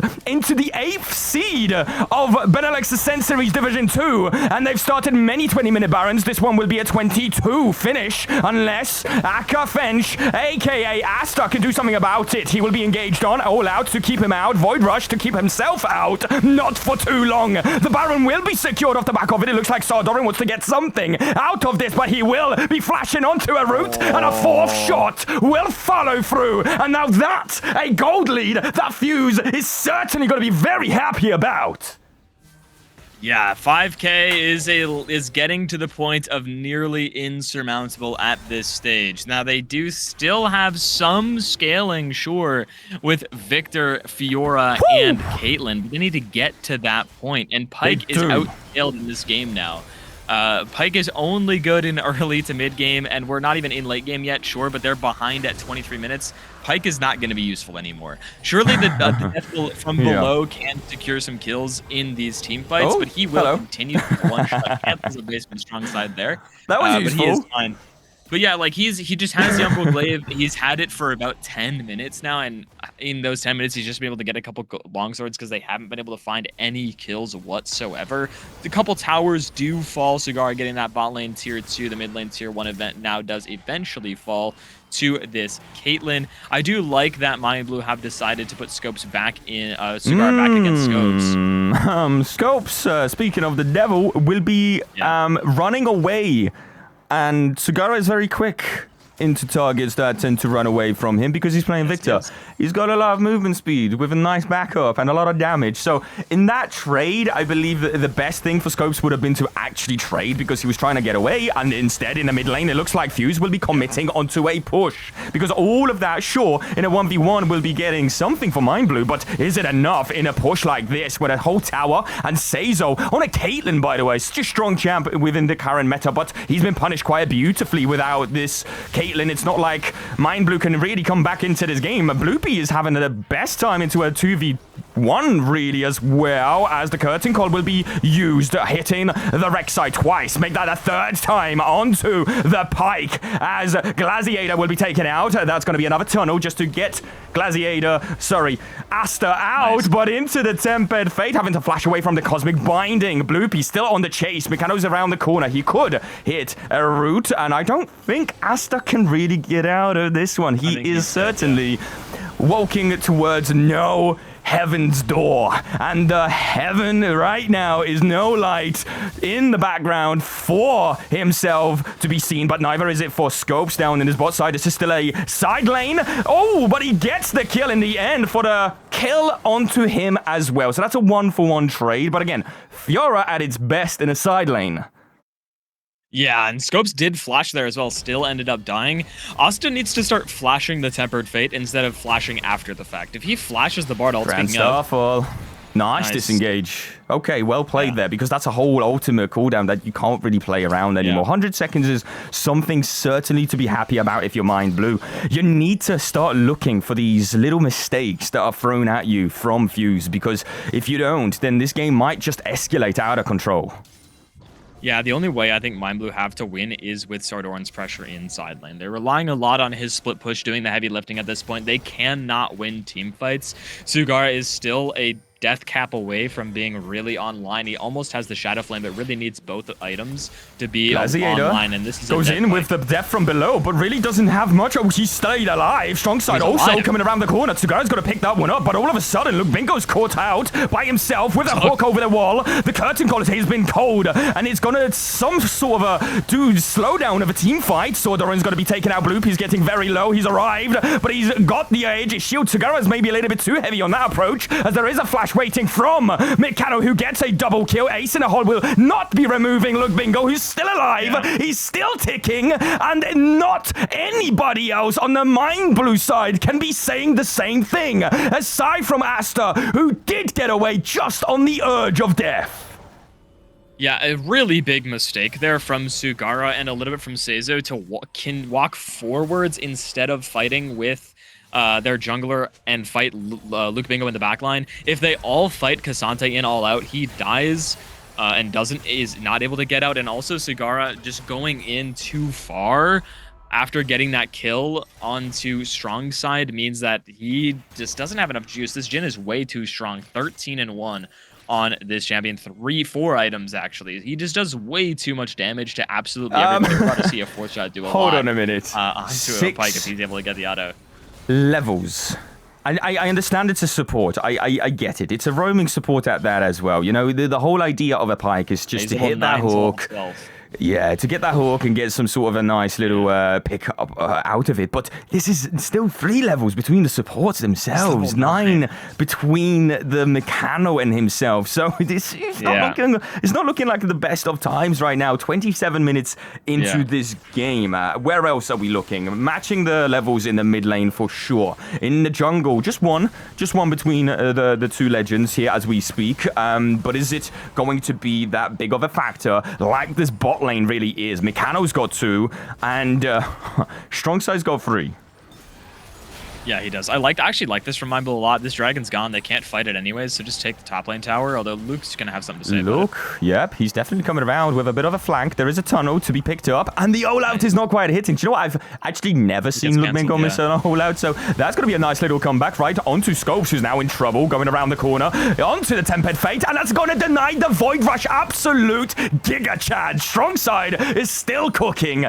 Just saving Scopes ever so graciously as we speak. Now walking into the hook, but Generic, aka Glaciator, as well as Sugara having to avoid this curtain call. Ghost is going to have to be forced. That's one. Someone to spell down Generic.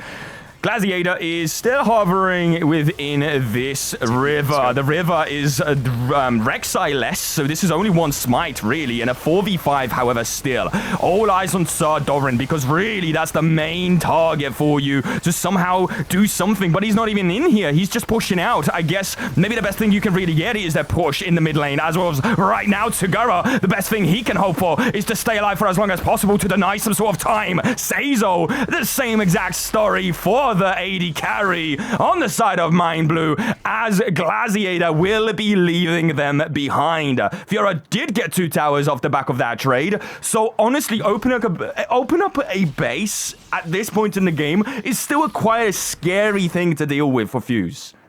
Yeah, like I said, they're relying all on Fiora to win this game for them because they're not winning fights. It's just not going to happen. Like I said, Pyke doesn't do anything anymore in the game, so they're really playing 4v5, and they don't win that 3v4, basically, because Pyke doesn't do too much at this point in the game. He's just kind of being a human ward, just trying to land a hook if he can, figure out where they are and what they're doing, and the Sardorn is proxying the top wave here, but they already have a wave in top that is pushing, and it's quite a big one at that. They have a cannon minion. Yeah, no, they've got a Baron as well, really. I mean, only 2 caster melee minions, so it's not like they can actually charge with this one. Very good from Sardorn to be able to deny some sort of tempo here in that top side, as it looks like the same is coming out from Asta, yeah, in this mid lane, into Scopes, who can't really deal much in a by himself situation. He needs to be in these team fights. His whole scatter of the weak power is being mitigated, and it seems like Fuse has to back away. Not quite getting away. Strong side is trying to do something about it. Ace in the hall, but he's gonna be removed. Yeah. Death from below, overstaying. But is it overstaying as we speak now? Look, Bingo's coming right back into the fray. He just TP'd out of it, but he's here to support Bloopy. But this is a great turnaround if Mind Blue can secure these kills. Bloopy is very low. He's got the GA. He's going to be taken out. Scopes has now arrived. Curtain Cole around the corner as well. As Bloopy's coming right back in, he's going to be able to grab himself a kill. And look, Bingo gets the Katsofa strike onto one member. Void Rush to keep Sardorn somehow alive until it doesn't. And now Asta is again the only one remaining. They backed. They went back in because of the globals, because of the TPs. Fuse has been able to take themselves back into what seemed like an amazing pick by Mind Blue, but it won't be enough because there's still a Baron buff. There is still minions, only a few of them until the demolish does the rest of the damage onto that tower. You're still looking at 30 seconds for Sardorn, which will mean that Fuse can just escape without any worry in the world. Yeah, but Sardorn got a 1,000 gold shutdown. He now has 4 items on Fiora. Bloopy doesn't have GA anymore. And honestly, if you're Mind Blue, you got what you wanted, right? This Baron was fully stalled out. They only ended up getting the mid lane inhibitor off of it when they were up 8,000 gold to only get 1 tower and an inhib after taking Baron when you're up that much. Not exactly what you're looking to get out of a late game Baron. Now, this Jhin is almost 6 items. So Mikano is 14, 1, and 11 on Jhin, and he's looking to end this game as fast as possible because as much as I said they don't really have any scaling for the side of Mind Blue, this Fiora now is a real issue. At this stage with 4 items, she basically 3-shots any tower she gets in range of, and Mind Blue are doing a good job at denying a lot of these waves, especially in that Baron push. The proxy on the mid wave means that they don't really get too much of anything out of their push. The angles for Sardorn is pretty good here. Yeah, it's quite scary. I don't think Fuse knows anything about this. They are pinging.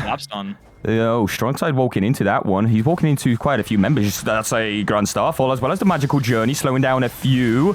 As the Riposte just not really getting much out of its value. Sardorn's going to be taken out with that shot as well. Now, that's going to be 1 target away from being able to survive and at least defend the base. However, I really like what Mind Blue is doing all of the time. They're always committing into these lanes. They are always pushing them out. Fuse never has anything to sort of push in with because there's no waves alive. But there isn't any members alive either for Mind Blue, as now 2 have been removed. And the biggest one of all, again, Sardorn. It's such a good time in this game right now for Fuse. If you are watching, if you're expecting a very, very big game coming out from Fuse at some point, this is the one. Witness it and absolutely cherish this moment because they are now onto the towers of the Nexus, which are falling down. Scatter of the Weak doesn't get the stun value. Generic will be removed off the back of that one, and these towers will also be falling down. Void Rush right onto the exhaust itself from Mikado, who's been able to pick it up, and Seizo will be the last one of the piece of the puzzle to follow through on the death and join the ace as a win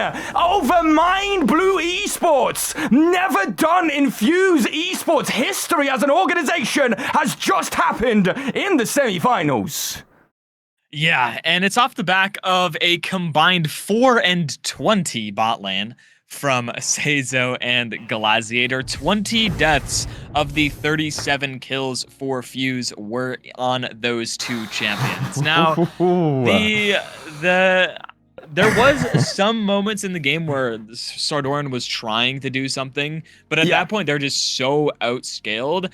I would have expected this game to end about 10 minutes sooner, honestly, for Fuse. They just weren't really able to pressure with Baron very much because they weren't able to control the waves that heavily. So it took about 10 minutes longer than it really should have. So well done. For them to get the Nexus. And obviously Sardoran was doing really well in side lane on this Fiora, getting a couple solo kills, trading some kills. And Sugara kept catching waves and matching waves, but stalled it out. But when you've got a 1, 10, and 5 Pyke on your team, and your Caitlyn is 3, 10, and 2, you're probably not going to come back regardless of how well your Fiora is playing in side lane, just because there's nothing you can do about it. No, there isn't. It's so difficult because Sardoran's entire value in this game was actually being executed upon quite nicely. At some point, about 25 minutes up until that 30-minute mark, he's denied the Baron value. He got the entire tower in the mid lane by himself. 2 towers, actually, So, and then Fuse had only the 1. Well, 2 maybe as well.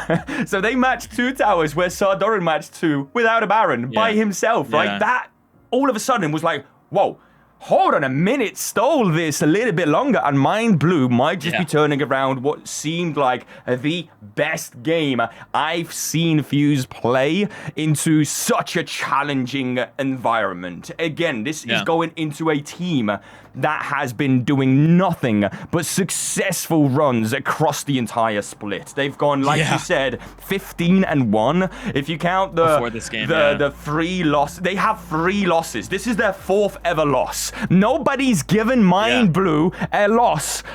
I will say like this, in at least the regular split, this might be the most decisive loss they faced against a team that is an underdog. Definitely, actually. Yes. An underdog, 100%. And Fuse is now up 1 and 1. And all of a sudden, the world is your oyster because you're looking at the grand finals on Friday. You're looking at 3 more games. You're looking at so many champions being removed off of the champion pools because of so many of those priority picks. I mean, Dr. Mundo and Cyan being locked in a single game by Fuse, they've taken away single-handedly 2 very strong topside picks. And now we're going to game 3 without those available.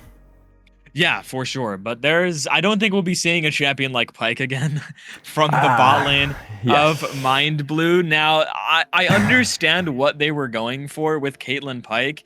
It's just, they got punished for it. And a huge credit to Strongside and Bloopy for punishing the fact that they picked Caitlyn Pyke and not letting them just do what they wanted to do in bot lane.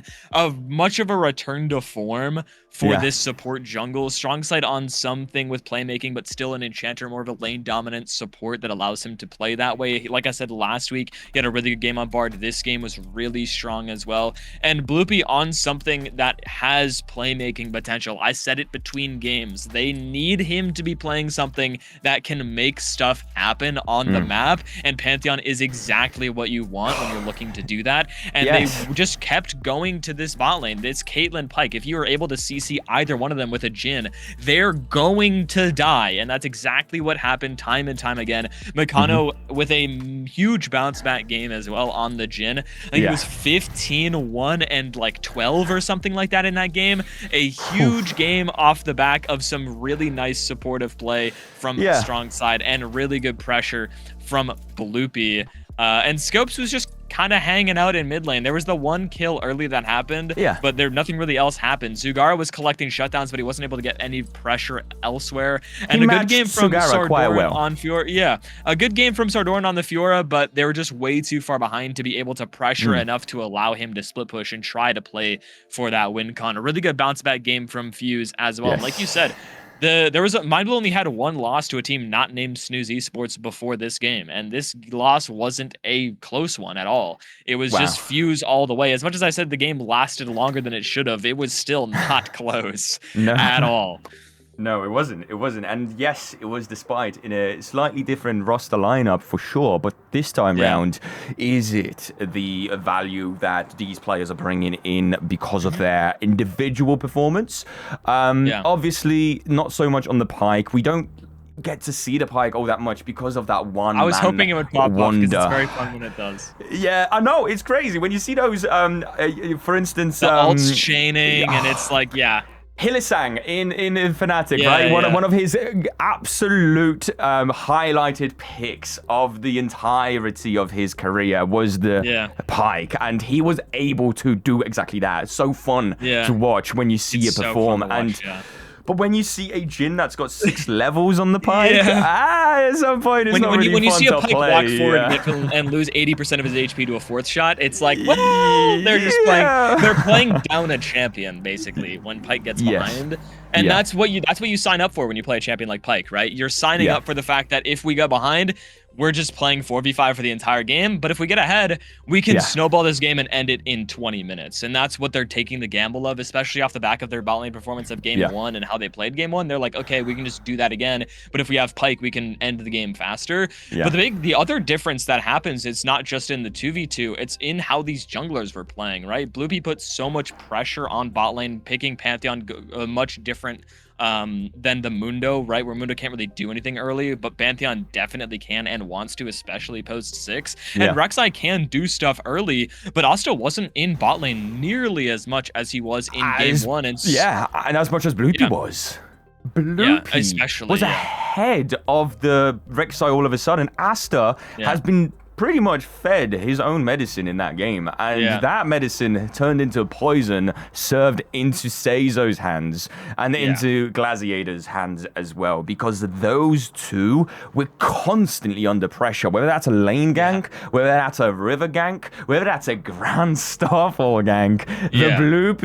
The Bloopster has arrived and he's done it again. And I mean, let's be honest, this is one of those key carries on this roster time and time again. When you put him into a champion that he can present his body language on, that in itself is very intimidating. Even in a 1-5, he's still gonna be playing like a 5-1. That is just Bloopy in and out. And with that game out of the way, I of course absolutely over the moon just to see this happen. And again, I always say any series, no matter if it's Fuse or not, I want to see it all the way. I want to see it go all the way. I don't like stomps. I don't like to prepare and get myself all in that, mindset of amazing series. And then it's a 3-0, right? You've been preparing, you've been hyped up for what, right? For the team, for the roster, for the organization. Amazing. But it's at the value of everybody else. And if you still get your,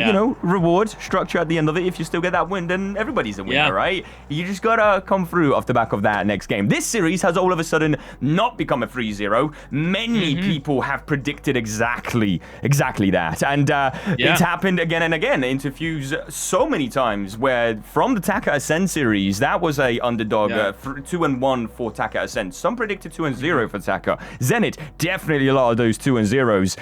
Red what? The story writes itself, and now we're here again. It's just baffling, but it's not the end of the road. It's certainly not the end of the series. It's still many games to go. Anything could happen. Whatever leads Fuse was able to grab themselves in game 2, whatever leads Mind Blue was able to grab themselves in game 1, those are absolutely out of the question. The only thing that you get out of it is really mental advantages, and 2, the champions being off because of the fearless bans. And because of the mental advantage now, you're looking at Seizo coming off the back of the game 1, very confident.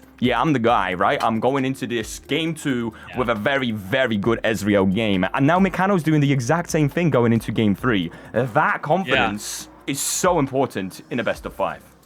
It's similar to what I was talking about with Seizo versus Guppy in that snooze series. Both of them had back-to-back really lopsided games in that series. And I was like, both of these guys are going into game 3 with like, I'm so much better than this guy. We should have won that lane. Both of them are thinking that, right? Meccano having a monster game off of Jhin. He's thinking back to the Aphelios game. He's like, man, I should have stomped this guy in lane. And you're thinking about Seizo thinking the same thing off the back of the Ezreal game and off the back of the Healing game. He's like, man, I should have stomped that that guy. So I would imagine we're going to be seeing more similar style of bot lanes from these two guys. Meccano usually does like to tend towards those hyper carries. We'll see if he decides to go back towards something like that after game 2 on the Jhin, or if he decides to stay on something like maybe the Varus, more of a utility ADC, and then be that supportive carry to Bloopy and continue playing that same style that they played in game 2. I think they probably should.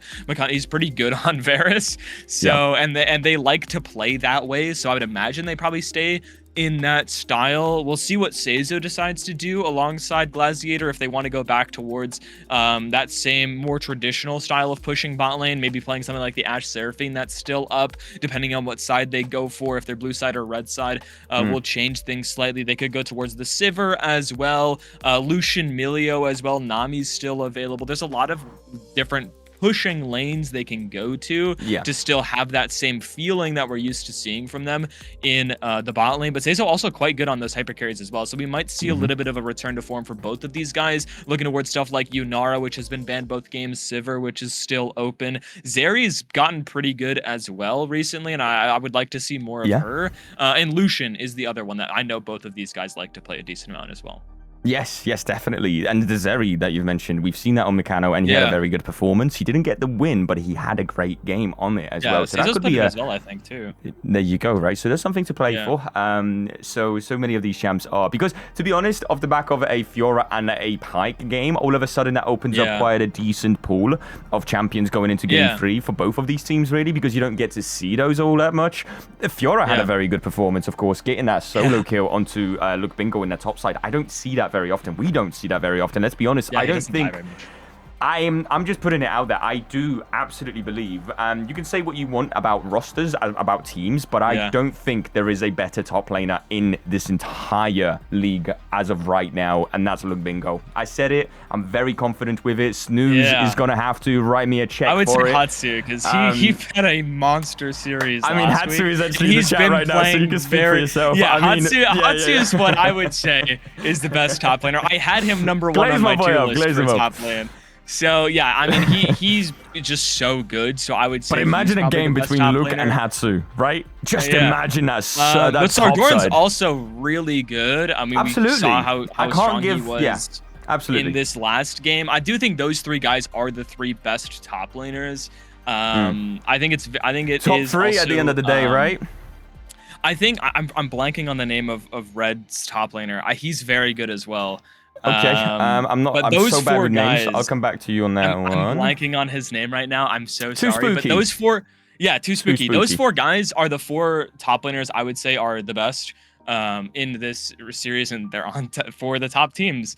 Who would guess? But yeah, I think there's still a lot for both of these guys in top lane, and Sardoran is continuing to play those carries that we saw him go away from last week on Snooze. He played a similar style, didn't work out against Hatsu, went back towards those traditional top laners that we see Luke play time and time again. Even though he plays very much like a carry, he always is playing those bruisers or tank top laners, regardless of his play style. He doesn't play a lot of those carries, like he said, even though he definitely can. He just does. Fuse don't usually pick them for him because of how they like to draft. So I wonder if we'll see them maybe go towards a carry versus carry top lane matchup this time around, because if Luke was playing something like Jax or Camille or Irelia into the Fiora, then he probably kills him a few times, because there's a lot of times where we pan top lane and Sardoran was really low and just didn't have to flash or didn't die because he's playing Cassante, whereas if he's playing a different champion, he probably does have to at least flash or probably dies a few times, and the lead in top lane matters a lot more.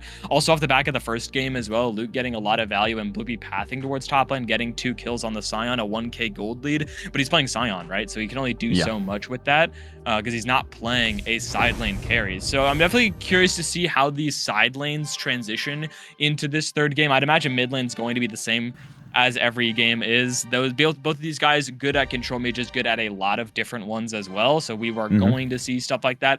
Ryze is a big champion for me. Both of these guys play a very good Ryze. Orianna as well, good for both of them. But I would imagine that thing stays banned for the duration of the series. So I don't think we'll be seeing that anytime soon. Yeah, no, it's you've got those picks, man, and honestly, I really respect it from the side of Mind Blue Esports to be picking up such cliche, so the opposite of cliche, such unique picks, right, into what was game 2. I mean, going into game 2, you're very confident off of the back of game 1, and you sort of want to do your thing and show up on champions that are a little bit more specific to yourself, something that you play a lot around solo queue, duo queue, maybe, but obviously that's going to come with off the back of that, you're dealing with where's the synergy, right? And I just want to mention this one thing. You're already playing 2 new players into a roster, so you don't have synergy. That's out of the window. You don't have that going for yourself with those 2 players, unless you got a week under your belt. That's fine, but is it enough? Is it those 2 weeks that you've got somewhere else, right? 12 weeks, sorry, from Fuse, and then also you're picking champions that you don't play with in general, right? Fiora and Pyke. So where is that synergy as well? So there was a little bit too much of that going on as we speak. We are in game 3, right back into it as we speak. Mind Blue Esports on the blue side as per the game 1. They did lose that last game, so they will be picking the blue side. Fuse will be put onto that red side where they lost the initial game in this series. Is this gonna be a blue side winners someone's got to win on red side, right? Somebody's got to get that red side win. If the series goes to 5 and blue side remains undefeated, Mind Blue will be winning 3-2, as that's just who would be on blue side every single game, because they were blue side game 1. So they would win games 1, 3, and 5 if blue side remains undefeated. So someone's got to win on red side in order for the series to not go to 5. Obviously, if the series were to end in 4, then Fuse would not be able to win on red side. Mind Blue would have to win on red side after this game if the series was going to end in 4 games. And if Fuse win on red side this game, then the series could end in 4 games. But someone's got to win on red side to make the series end before the 5-game mark happens, right? And I can't see the draft right now, so you're gonna have to you're gonna have to tell me what's going on. Yes, sorry. You see my studio mode. There we go. Now I can see. Yes, it is that Rise I was talking about actually going to be first picked for Sugara. Not surprised to see that champion be won. Like I said, going into draft a little bit before, both of these guys are really good on it. So we were bound to see it at some point in the series. Will be for Mind Blue Esports this time around. Gives them a global ultimate to play around and some pressure in the mid lane. It'll probably be a little bit nicer for them to play something like that, because of a lot of the success that they found in game 1 wasn't just because of the Jarvan, but Sugara was also roaming really well on the Azir, was able to join for those bot lane plays and get a lot of value off of it and off the prio he had in the mid lane. And there is the Malzahar for Scopes. We saw this be banned in their series against Red, and they almost picked it in that series. And I do like this into the Rise. It matches that push, and that roaming potential I was talking about with the Rise does get stymied a little bit with this. Malzahar can push the wave really effectively and stop Rise from being able to move. There's the jinx for Makano, right back to those hyper carries that I was talking about, especially since Aphelios is not available. Can't really match it with that classic pick. Also, Ezreal not available either, so they're gonna have to get a little bit more creative with what they answered the jinx with. Will most likely be a carry, something like the Sivir probably, because Yunara is not available. They could go Lucian as well. We see Lucian, Nami, and the jinx quite a lot. You'd imagine Lulu's on the table for strong side here, as that is not just a very good champion for himself, but also good with the jinx. So that might be taken away here for Mind Blue, depending on what their ADC answer is and if it pairs well with the Lulu. Sivir Lulu's probably their answer, but Varus actually going to be picked. Karma's not here, but they do have Braum. They could go Varus Lulu, as on-hit Varus is a little bit better nowadays than Poke Varus is, but Nocturne, okay. They're doing their plan is to do to Fuse what Fuse did to them. They are going to be having their jungler press ult bot lane. That's what's gonna happen. It's scary, man. Seeing that paranoia. Well, not seeing anything in the paranoia really is the best way to put that. And then where is it going, right? Onto something like a Jinx and Malzahar. Amazing, especially for that spell shield value. Because if you can somehow get that Never Grasp away from this Malzahar, the ultimate value, if it's denied by a single press of a button, Diana, oh my God, can I? Because we've seen this yesterday in a scrim for Fuse. Bloopy had an amazing game on this Diana. He went so heavy in the early game, pretty much 10-0 at 10 minutes. That was a heavy scrim into Fuse Chi, which was also a roster that we debuted yesterday. Obviously, debuting a roster on a single week and comparing it to a roster like Mind Blue is one thing or another. Yeah. It's definitely not going to be what I'll be doing here, but we have seen the Diana, and that's gonna be going over to the Bluepies' hands here, and that's a cook right there. I'll be just a moment. You talk away, brother. Yeah, sure thing. The Diana is an interesting answer into Nocturne. Certainly gives them some playmaking for Bloopy. Again, a champion that can make things happen. It's a lot of AP in mid jungle, though. It will be very easy for Rise to just buy Merc Treads and not have to deal with very much at all. He was probably going to buy them anyways, being laning into a Malzahar. So that just gives him a little bit of extra value there. And the Lulu, like I was talking about, Jinx Lulu, very good. And Lulu, a very good pick for strong side. But instead of picking that on 3, they are just going to answer jungle and not wanting to blind pick their support. Still going to ban 2 supports. Going to go for the Tahm Kench instead. Similar to the Lulu, offering some survivability for this Jinx. Jinx Tahm is a lane we've seen over the years plenty. Very good lane duo. But I'll be surprised to see potentially what they have to pair alongside this Varus. They do need more engage, so they need something like that, which is why they banned Nico and Rel, I would imagine. Nautilus is not available. This is, again, it's the same thing that I've seen. Okay, so when we did that Fuse Scrim versus Fuse Chi Scrim yesterday, where we debuted Fuse Chi as a brand new roster, as I'm going to refresh that, we've seen the Diana, we've seen the Tahm Kench. I thought we were playing random champions because it was live, and then we didn't want to give away anything, right? It's not a random champion Scrim. This is now going to translate into the actual game itself. And yeah, I like this a lot from Mind Blue. They are putting Varus top lane. And they are going to match it with the Sivir I was talking about. Sivir Rakan is a very good response to not just Jinx Tahm, but also the Diana. The Sivir spell shield on Diana ult means that she doesn't get to pull in. Sivir can just ult and walk away if you time the spell shield correctly. And Jack's going to be the pick for Luke Bingo in the top lane into the Varus. Now, that is a bit of a risky pick, but like I said, I would imagine he goes more towards the carries, right? He's been getting individual leads, or has the potential to get individual leads in these last 2 games against Sardorn, but hasn't really been able to capitalize because of the champions he's been playing. So they're giving him a carry that he wants to play and that he definitely can against a Varus, out of all things, in top lane. So it is that carry versus carry matchup I alluded to before the draft, but probably not what we were expecting to see be the carry versus carry matchup. We have seen Varus top. I don't remember who played it, but we have seen it in BAS. I know that, and it did very well. I know Void did. Void is a substitute player that did play Varus for Fuse, but that was in open qualifiers because Void himself is a Division 1 player, and he's been doing a lot down over there in those playoffs, right? But we are getting into the game ever so shortly here, so let's quickly... Oh, they both went exhaust? Let's have a chat about that. So what are you thinking? Both top laners went exhaust. Oh, okay. That's super interesting. So I would expect Varus to go exhaust.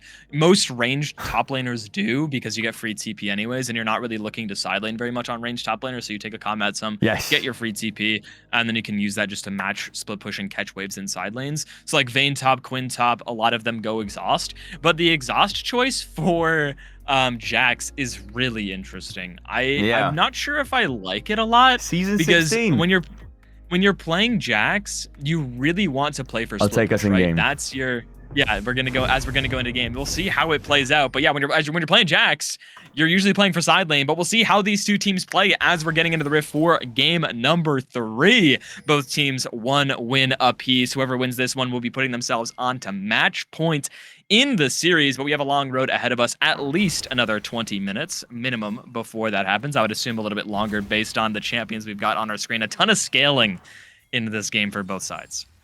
So much time needs to be bought, and it seems like a lot of that time will not be going none other but Nocturne's way. This is going to be a battle for the Raptor, and it seems like it's going to be taken over by a flash for a flash going right onto a right. Sugaro doesn't have much presence at this point in the game, but neither does the Jax really, because he's going to be forcing out a flash from both of them. Who got that in the end? That was a...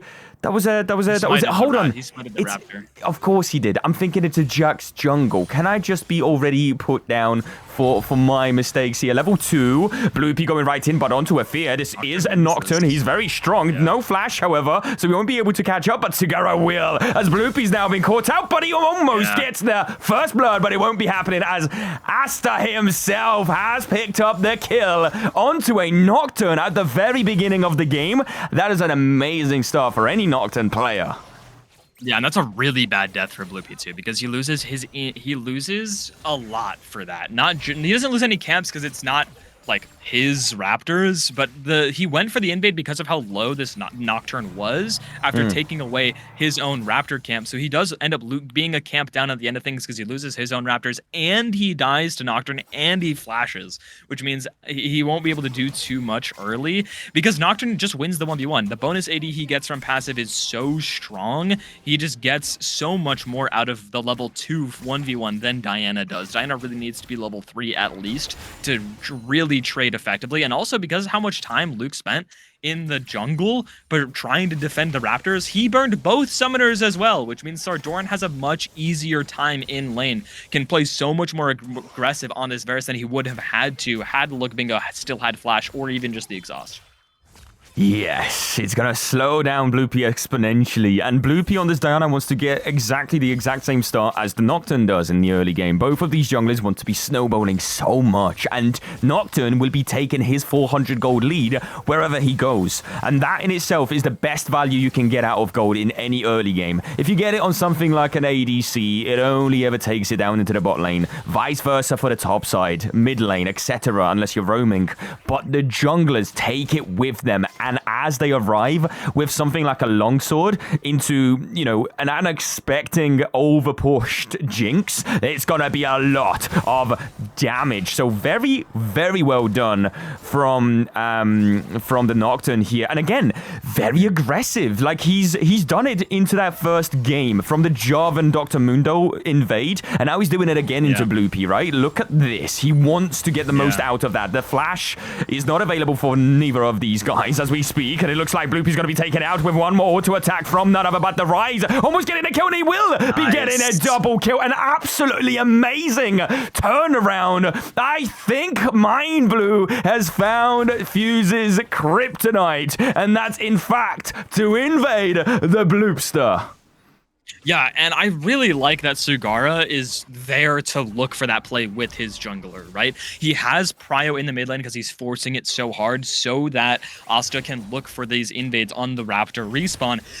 And then on top of that, Sugara's the one to get both kills. Nocturne doesn't need any more kills than the first one he got because that, already gives him such a lead in jungle. So now that this Rise has 2 kills, he is so much better in this lane, and it gets the ball rolling for a champion you definitely want it to be rolling for in this game for Mind Blue Esports. Dragon is coming up soon as well, and we're seeing the bot lane matchup paying dividends as well as the top lane matchup as well. 20 CS lead for Sardoran coming off the back of Luke Bingo, not just being range versus melee, but not having either one of his summoners for the entirety of this early lane phase because of that level 1.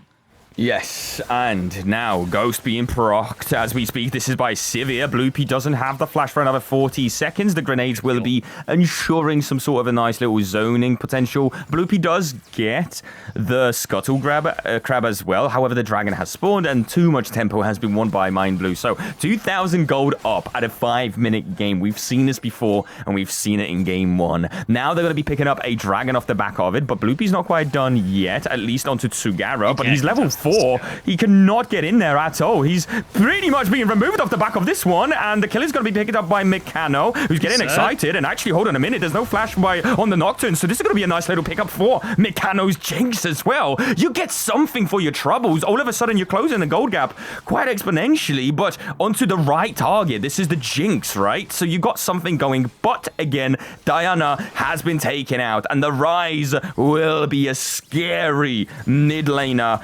At some point, he will scale, but right now, he's got the early game as well. Yeah, but Mikano gets not just the double kill, he gets a shutdown and double buffs, which means this bot lane is going to flip for as long as he has those available. Did burn the Ghost as well to guarantee that, but the Drake still goes over to Mind Blue, so they're still happy about that one, but not happy about the 2 early kills to the Jinx. At least Seizo definitely isn't, for sure. And yeah, I'm surprised Bloopy tried to contest the Dragon at all there. He's level 4. There's no way he can look for that, but the play ends up working for Fuse somewhat because Seizo and Glaciator can't be there because of the bot lane wave state. I am so sorry. I'm right back in here. We've got ourselves a bit of a scrap in the top side. Both of the supports actually roaming, interestingly enough. Yeah. That's going to be a piercing arrow falling onto strong side, and my bad on that one because something else fell onto somebody, which was when my mum walked into my room. She had a bit of a window falling on her head situation, so I'm just checking up on her. She's okay. She's all right. That's good. Okay. I hope so. Yeah, no, absolutely. I just wanted to quickly check on her. I wasn't expecting to roam this early on, especially into the top side there. So we got ourselves no kills coming off the back of it as well. The gold gap has been closed a little bit, but about 1,000 gold really, so that's just not a little bit. And again, that's on Mikano, who's living his best life down in the bot lane into something like a Sivir as well. You don't really expect much pressure to be coming Mikano's way by a Sivir, really. And this is different, right? Because usually in the last 2 games, what we witnessed is a lot of bot lane pressure, a lot of that time being spent down in the bot lane. And this time around, Bloopy will also be sticking around. It doesn't seem like he's been pinged out. His oracles did disable the stealth. So unless they were watching that brush, they know he's there, but maybe okay, so there's that as well. But again, in this game, not a lot of that energy would be put down into the bot lane. Instead, it's going to be, you know, the Nocturne getting that level 6, which he now has, and he's able to get Bloopy at least walking into his own jungle, where now this is going to be a bit of a 1v2 because Jax is around the corner, and so is the Rise. Realm War coming around as we speak. Bloopy having to flash over. He won't be sticking around for too long, and this is the first time I see Bloopy given over his buff. Usually he does it, and he won't be able to take it. I know Bloopy so well. He always commits right back onto, even if it's just a small Krug. I thought he was going to won't let it slide. Yeah, he couldn't see because of the sweeper, but I thought he was gonna dash when he hit the Q, and then try to take it, but he didn't have smite up, so I think that's why he didn't do it. Otherwise, he probably would have. But really good realm war from Sugara. Once again, being able to use lane that lane prio that he has. There is another attempt on a lane gang for Bloopy into Sardorian here, but the wave is a bit hard. But Jax does have flash. You've got a decent amount of pressure coming out from something like a Tahm Kench into a Rakan. It takes a while to stack up on that passive in order to get that stun eventually. It's not necessarily a Braum, really, because, you know, you don't have the Jinx value on the auto attacks. Moonfall is going to be hitting onto Sardorian in the top side, and that lane gank will eventually result in a kill for Bloopy. And now, all of a sudden, you're looking at a kill being matched from the Diana onto the Nocturne. However, the Nocturne is right now about 4 or 5 camps up. He's not only stolen a camp down in the bot lane, Abyssal Dive onto Seizo. Heal has been used on the Hunt, but that's a very good ult right onto the Devourer, having to flash away from the Super Mega Death Rocket. Now, all of a sudden, Glaciator having to use his flash as well. One more auto attack might do the trick, flashing in. Strong side, as well as Mikano overdid that engage. They will be punished for it, and such a great position from Sugara. He's run down here with the Realm Warp, where also Scopes was TPing into, but a little bit too little in order to help out the bot lane dive. Yeah, and that's a massive kill again on the Rise. Unfortunately, Seizo doesn't get it, sure, but they live. They're happy about that. Burned all summoners to do so. And Mikano flashing to try to guarantee that kill does mean that he dies and loses his flash 15 seconds before Dragon, which means he doesn't have either summoner before the Dragon, same as Seizo, and it'll be tough to contest with how strong that Sugara is. The top lane kill goes over for Bloopy, but he lost his Raptor respawn for that kill in top. It's 300 gold, but he goes even further down in experience. He's almost down a full level now at this point. Hex Plate is going to be picked up by Asta as well. There's the exhaust. There's another one being used to trade Right back onto Sardoran's, and Sardoran is now all of a sudden being visited again by Bloopy, and Bloopy does have the Moonfold. There is no flash for the Varus. This will be a kill. This time around, again, going over to... I really like this. So now, if you want for the Diana to come back into the game, just constantly be punishing something like an immobile, flashless Varus in the top side. Yes, it's going to be at the cost of the Dragon, but I think if it gives you some way into the game where you can fight the third, because without that kill, you can't even contest the third Dragon, right? So now, Bloopy's pretty much back in the game. 400 gold apart is pretty much nothing. It's all about the levels really right now, and the levels seem to be matching as well. However, he's still 20 CS down, so real focus is either going to be going into these camps, or it's going to be following through on the next objective, and that's going to be in about 5 minutes' time. Yeah, his XP is only being matched because Bloopy still has, or not Bloopy, rather. Paranoia's not really getting its value here. He was trying to look on mid lane, but he was not able to do so. But yeah, the only reason why the XP is even is because he still has 4 camps to clear. Red, but he had his Raptors, Red Buff, Krugs, and Wolves all up. So he will still be up quite a lot of XP after he finishes clearing, whereas Bloopy is just now resetting those camps. As you can see, he's level 9 now, will be halfway through level 9 once he finishes his clear. But yeah, I mean, the kill goes over, sure, but they do lose the second Dragon. They don't have to fight the next one if they don't want to, but they do need at least one Drake to try to give themselves more time. And I think you would have rather the Jax get kills. You can see in the 1v1, Luke Bingo is still losing to the Varus, even though he's died twice. And the gold is dead even though Sardoran's 0 and 2, because no kills have gone over to Jax. Luke Bingo hasn't gotten any gold. There is a Rakan. Sardoran overstepping because he knows it's a bait. And all of a sudden, Luke Bingo is now not only going to be losing in a 1v1, but in a 1v2, he's going to be going down. Such a great roam coming out from Glaciator, who is all of a sudden putting Varus now on the map. He was 0-2, now 1 and 2. And despite all of the pressure coming out from the Diana, from Bloopy in that top side, now all of that has been pretty much taken out. Instead, into the bot lane it goes. There is no Paranoia for another 8 seconds as we speak. A lot of that pressure has been put onto that tier 2 tower. Strong side is being hit a lot by having to flash over the grenades, because otherwise he would be a little bit stuck on that regard. We do have the quickness coming around, as well as the Realm Warp right onto, by the looks of it, Bloopy, as well as Scopes really, but it won't be connected onto nobody. Strong side will be the only one to go down, but and only is something that Fuse would have hoped for in that scenario, and it's still, all of a sudden, 500 gold went right back up again to 2,000. We are having big swings in this gold, back and forth, but Mind Blue is back where they started. Yeah, now I don't think Sardoran had to TP there. He did just to guarantee the play, but he does lose a lot in top lane and kind of negates that earlier play that he got with those plates in the top lane. The gold lead is still quite hefty because he's up 30 CS still. But the other thing about that play is, right, they lose both Bloopy and Sugara's. Oh, but hold a minute, you do have Glaciator as we speak. Devourer being used to save Mechano's life. Nice zap connecting onto the back, and as we speak, we do have the quickness just to deny a lot of that damage, but is there enough follow-up? No, there isn't. Mechano still able to get a lot of damage down. Super Mega Death Rocket does connect, not enough damage, however, because of the heal coming through by Glaciator in the end, nobody goes down. Initially, Tsugara looked like he was out of position, but that was a whole punish situation for Mechano. Great Devourer to save the day, and these towers will be going down as well. The first one of the game will, in fact, almost be for Mind Blue, but if you take a look at the top side tower for Luke Bingo, it's pretty much at the same point as one another, so they are in fact fighting for that first tower gold, and it may perhaps be down in the bot lane, but it looks like Sardoran will be engaged on. Nice counter strike in a 2v1, maybe perhaps you could do something, but not in a 3v2. That's a moonfall onto 2 members. Abyssal dive doesn't quite get the value out of it. Luke Bingo does go down. Sardoran turns it around, a beautiful turnaround nonetheless. There's a Paranoia now. All of a sudden, the ball is in the Mind Blue's court. They will be able to get that 2 pick up, and they will also get the first gold for the tower.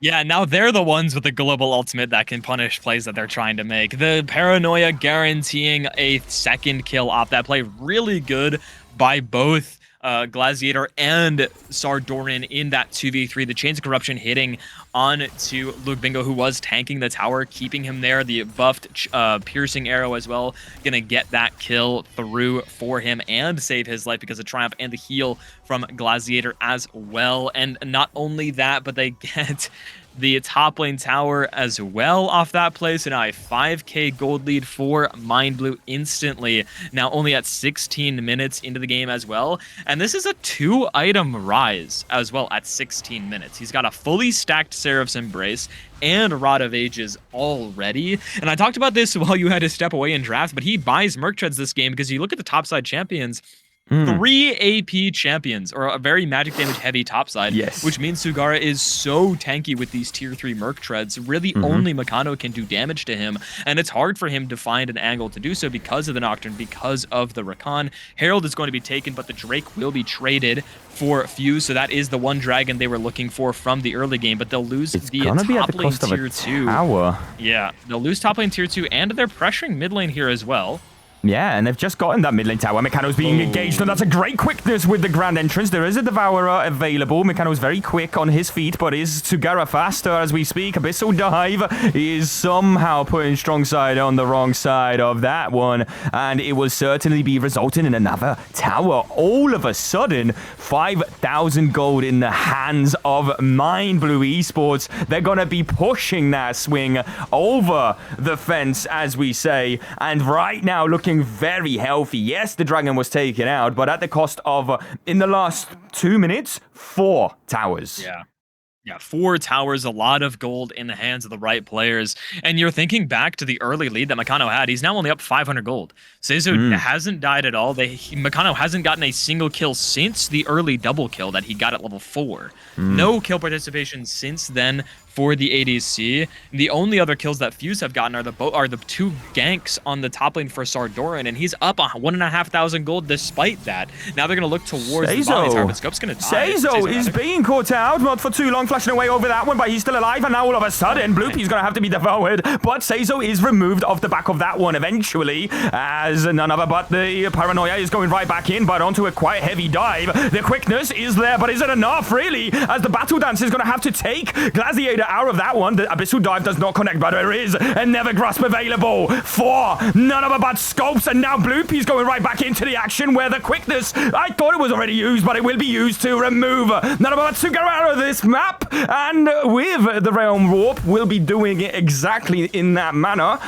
But that's 4 members going down out of the blue for only strong side. 2,000 gold has just been claimed, and it will be more because there are tower shutdowns. Well, they were up until 4 members went down, but still a lot of this money will be taken over with the plates, and we're not quite down yet as the counter-strike does connect. One more tower shot onto Blue Bingo. Will be actually trading a kill for a kill, but onto the Sivir, who is now down 1.5k gold. Yeah, I'm really shocked Asta went in there like that. That was very, very aggressive. As soon as they got the first kill, they should just walk away. Because there's nothing more to have. They don't have any of the abilities they need to look for those kills, and that's a bit of an unfortunate blast cone there. The Battle Dance is there, and there's the Grand Entrance. There's no towers topside. There is a TP coming around. Moonsurfall not really getting the flash value out of that Devourer. However, the fight is not really done. The Devourer is still available for Mikano, as he's now going to be back into the fight, but Sardorin is coming around with the Chain of Corruption. That's a very good Never Grasp. We're going to be removing the Rakan, but it's only a Rakan, and both the Varus as well as the Nocturne are still alive. That's 3 carries removed in their own base. I love the aggression coming out from Mind Blue. They just lost a big team fight, and they're still within the enemies behind their lines in their own jungle and taking out 3 of them alongside a potential Baron. I like this Baron start as well, right? Makano just burned the flash. Bloopy doesn't have flash as well. He is up now. They have an idea it's going to be taken. They do now know for certain it is. They can look for a turn still. They have the quickness available, but he's not nearby just yet. It's getting low. And he's going to be taken out. No contesting there. You don't really have the momentum. You don't have the positioning. So, yeah, big value out of that entire last minute or so. Yeah, for sure. And that'll put them in a position to continue to pressure right back up where they were before that lost team fight. 4,500 gold back in the lead. Second items for a lot of members coming through on both teams. Nearly 3 items for Meccano. He's about 1,000-ish gold away, not quite, a little bit less than that, from his Infinity Edge, which will be a massive spike for him in this game. But he's all their gold. He's the only reason why this gold lead isn't mini larger heart than attack it is. there for Scopes. Yeah.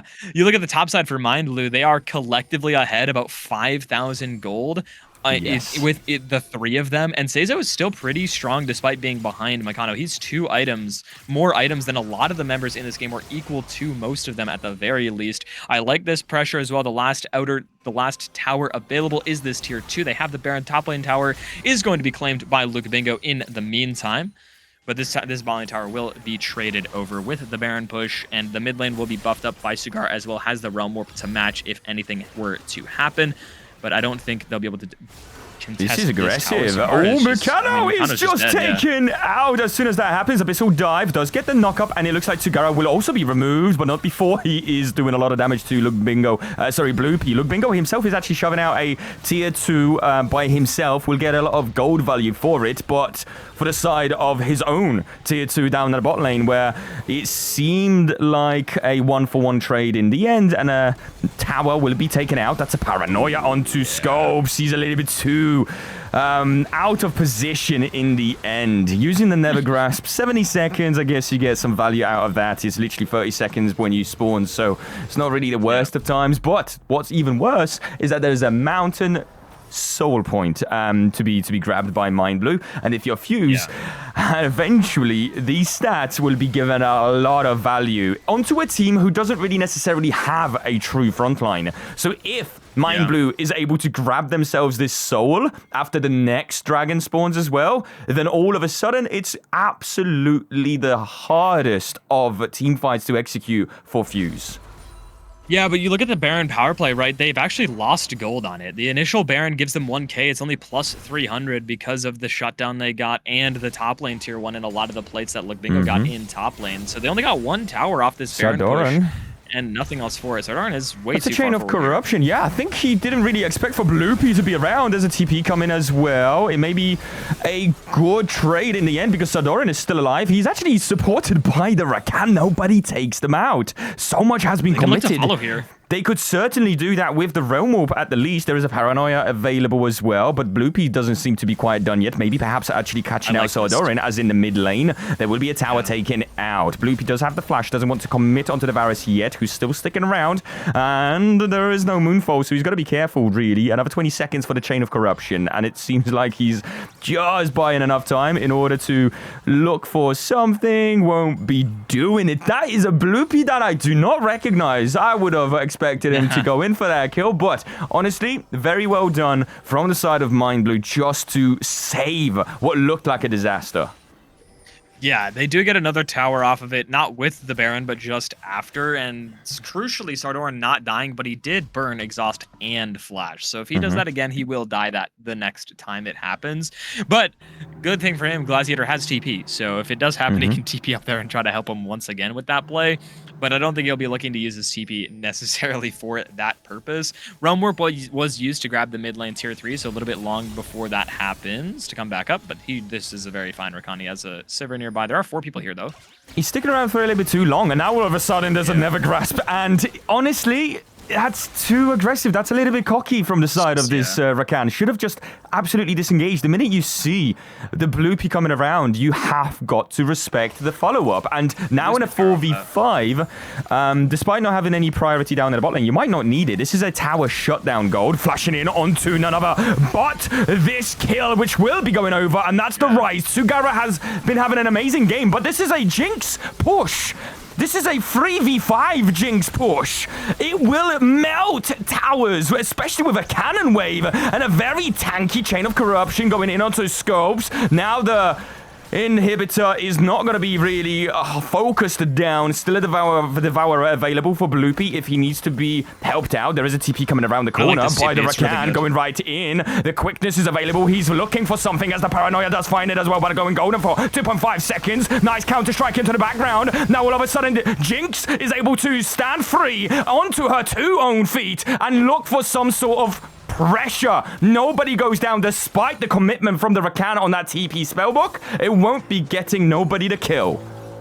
Yeah, but it gets 3 flashes. Meccano flashed and ghosted. Strongside used heal to keep his AD carry alive. Look, Bingo flashed, Bloopy flashed. That's a lot of important flashes used off of 2 abilities. A really good TP from Glaciator to save that play, but their gold lead has completely evaporated. It's now only a 1,000 gold lead. They need this dragon to stay in this game, but this Rise is getting closer and closer to being a larger and larger problem, but that's both members from Mind Blue, 2 of them making a huge mistake, just positioning over aggressive. Glaciator in the river, and then Sugara standing under the tower when you know all 4 of them are there. Oh my. That looked like a pick for Mind Blue, really. I don't think they realized exactly what was coming at them in that brush. I think he thought there were more people behind him, yeah. Absolutely. Meccano himself thought somebody was in that brush, and he found out, you know, not the hard way, I guess. He gets away with it. The Baron is up now, so a lot of this pressure will be around the mid lane.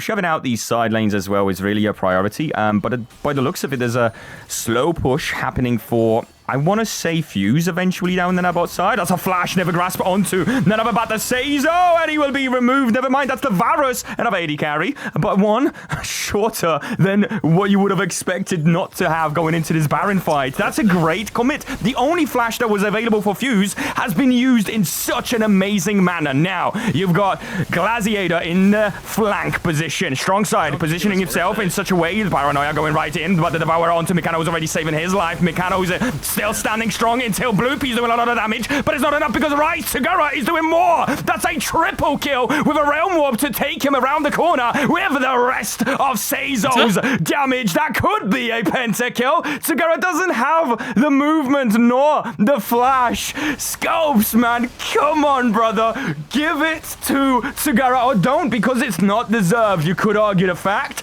but a certainly deserved quadra kill and a Baron for Mind Blue. Yeah, like I said, I don't think that was worth it from Scopes to flash ult the Varus. He's the least important member to get down. The Rise is still up. Sivir is still up. She's 3 items, and that makes the contest so much easier. Imagine if he has Nethergrass when Nocturne ults. It's so much easier for them to play, but him not having that ability for that fight and not having flash when no one else does means they just get blown up and they have no way to stop Sugara from pre-hitting, which leads to him getting a quadra kill. They get the Dragon Soul as well.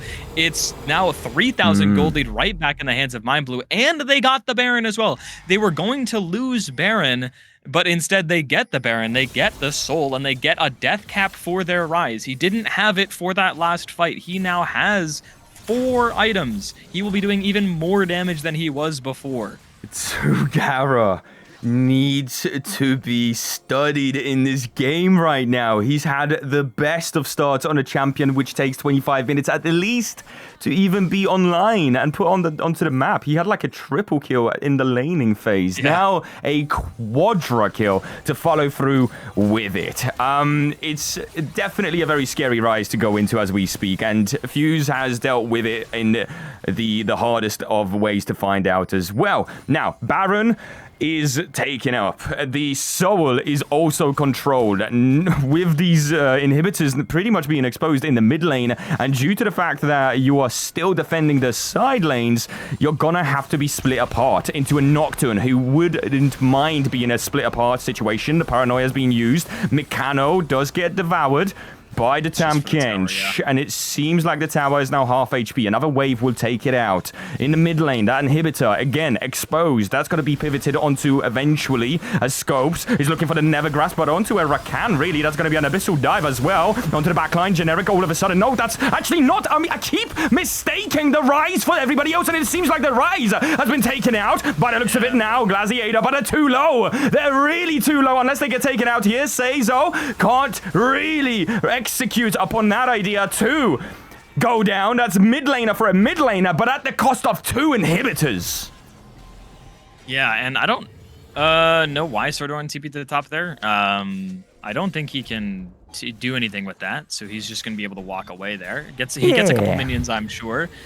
But yeah, they get Rise, which is Free summoning great. It's spells. crucial that they get him, but they burned everything to kill him. They used Counter-Strike, Moonfall, the Abyssal Dive, the Flame Chompers, and then Seizo's just sitting there hitting them all. And then Ricochets are doing so much damage at this point in the game. He doesn't even have LDR yet.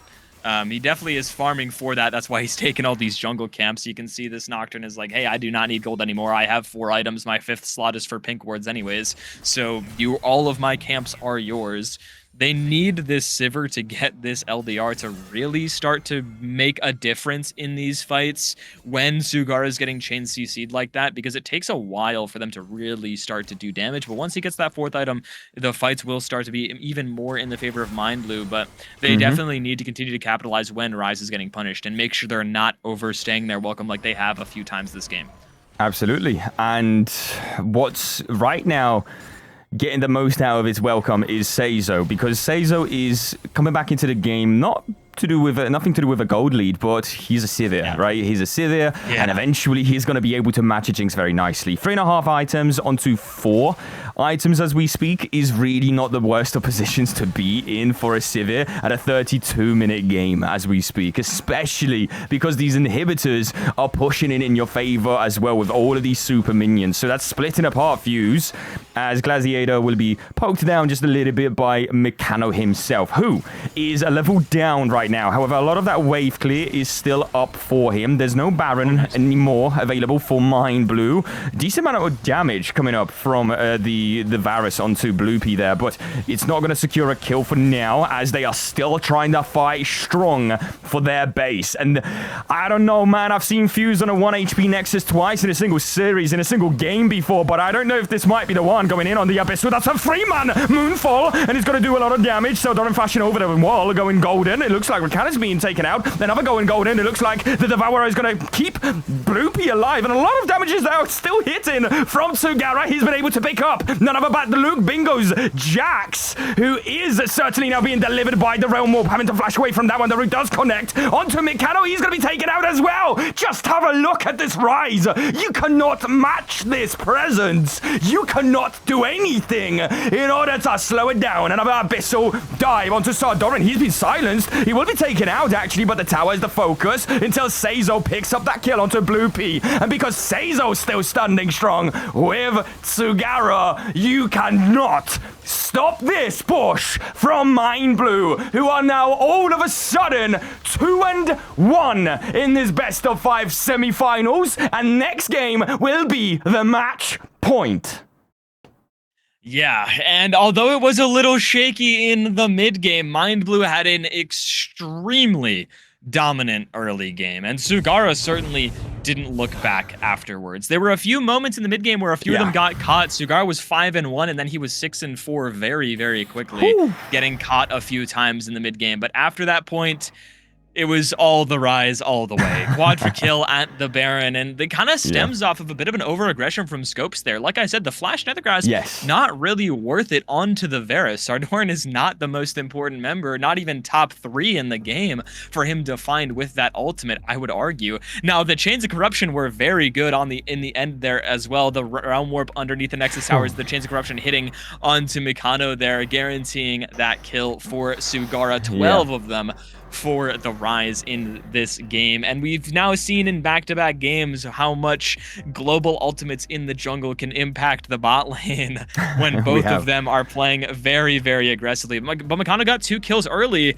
He just wasn't able to transition that into a real lead. He was 2 kills for 15 minutes straight. He only had those 2 kills and no other kill participation outside of that, and then they were just able to keep the ball rolling and keep it snowballing, and a really good performance from the mid jungle once again from Mind Blue Esports.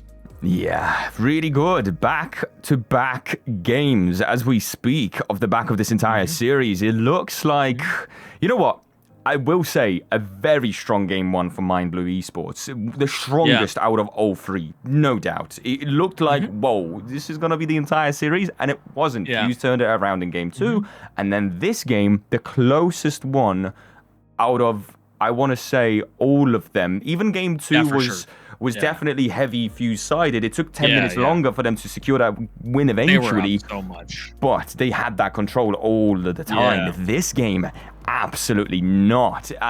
But it's a back and forth, and it's still a win coming through off the back of it in such a peculiar draft where we see the Varus topside yet again. And for the first time for me in a while, I will say, seeing Lukbin go on something that is not playing that tank, going into something like the Varus. And are you going to play the tank? The best ever answer to a tank is going to be the Varus topside. Deleting your entire base HP with of course, that idea. So you can't lock that in. Instead, you need to sort of reply the bully with a bully in a situation like that. And even despite all of those bloopy ganks in the top side, eventually it just didn't matter. A lot of that focus was put onto Sardoran's Varus, really, for that entire game. Scopes flashing in, like you've mentioned, topside ganks, but really, it was all down to Tsugara. Seizo game one with the Jarvan, amazing plays. This game, all down to Tsugara, alongside the engagers from the Rakan, from Glaciator. Such an amazing fall of events. And it also, the jungle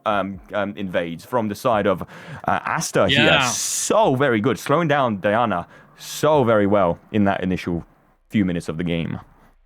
Yeah, put Bloopy very far behind. And it wasn't just also looking for those invades, it was the when he was doing it and how he was doing it, right? Sugara was forcing mid-prio so much to be able to support his jungler and make sure Scopes can't support Bloopy. On that first Raptor respawn where that double kill happens for the Rise, Scopes has to move late. He has to clear the wave, otherwise he loses probably a plate mid lane, and then Sugara flashes over the Raptor pit to guarantee that flash from Bloopy and the damage with the full Rise combo. Scopes walks up, gets hit, and then gets feared, and then it's a double kill for Rise, and from then on, Sugara just has so much control over mid game, which means that Asta can look for those plays in the jungle. And a consequence as well for the top lane matchup, like I said, for the first 5 minutes of the game, look, Bingo can't do anything because of what happened at level 1. He spends both of his summoners and doesn't get a kill to not successfully defend his jungler's Raptors.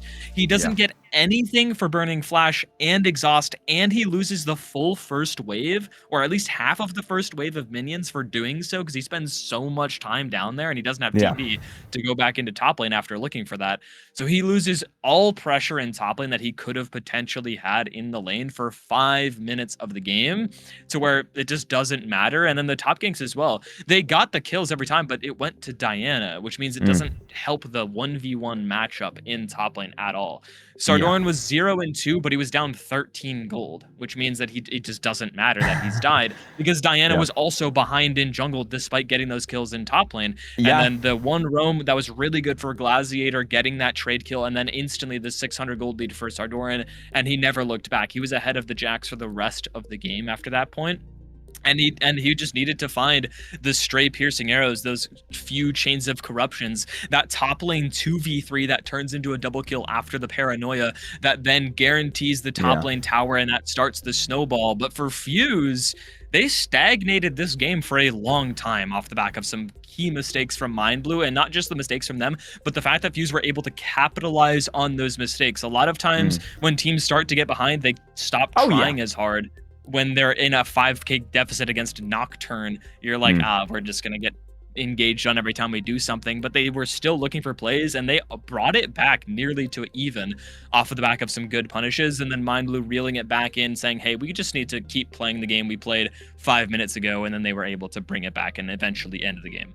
Yes, exactly. And just to feed off of the back of that point, really, again, in the top side, I wasn't quite onto the idea of why not give the kills over to Bloopy, right? He's going to be able to take care around the map. But like you say, if you gave it over to Jax, he all of a sudden has some sort of pressure in a 1v1. You don't have to focus all of your town down there. And even the Bloopy getting those kills, he's still not getting ahead. He's still in the same, and he's in a worse position than the Nocturne, so he's not giving you much of the back of it. And then all of a sudden, you know that Meccano had a double kill in that initial river fight.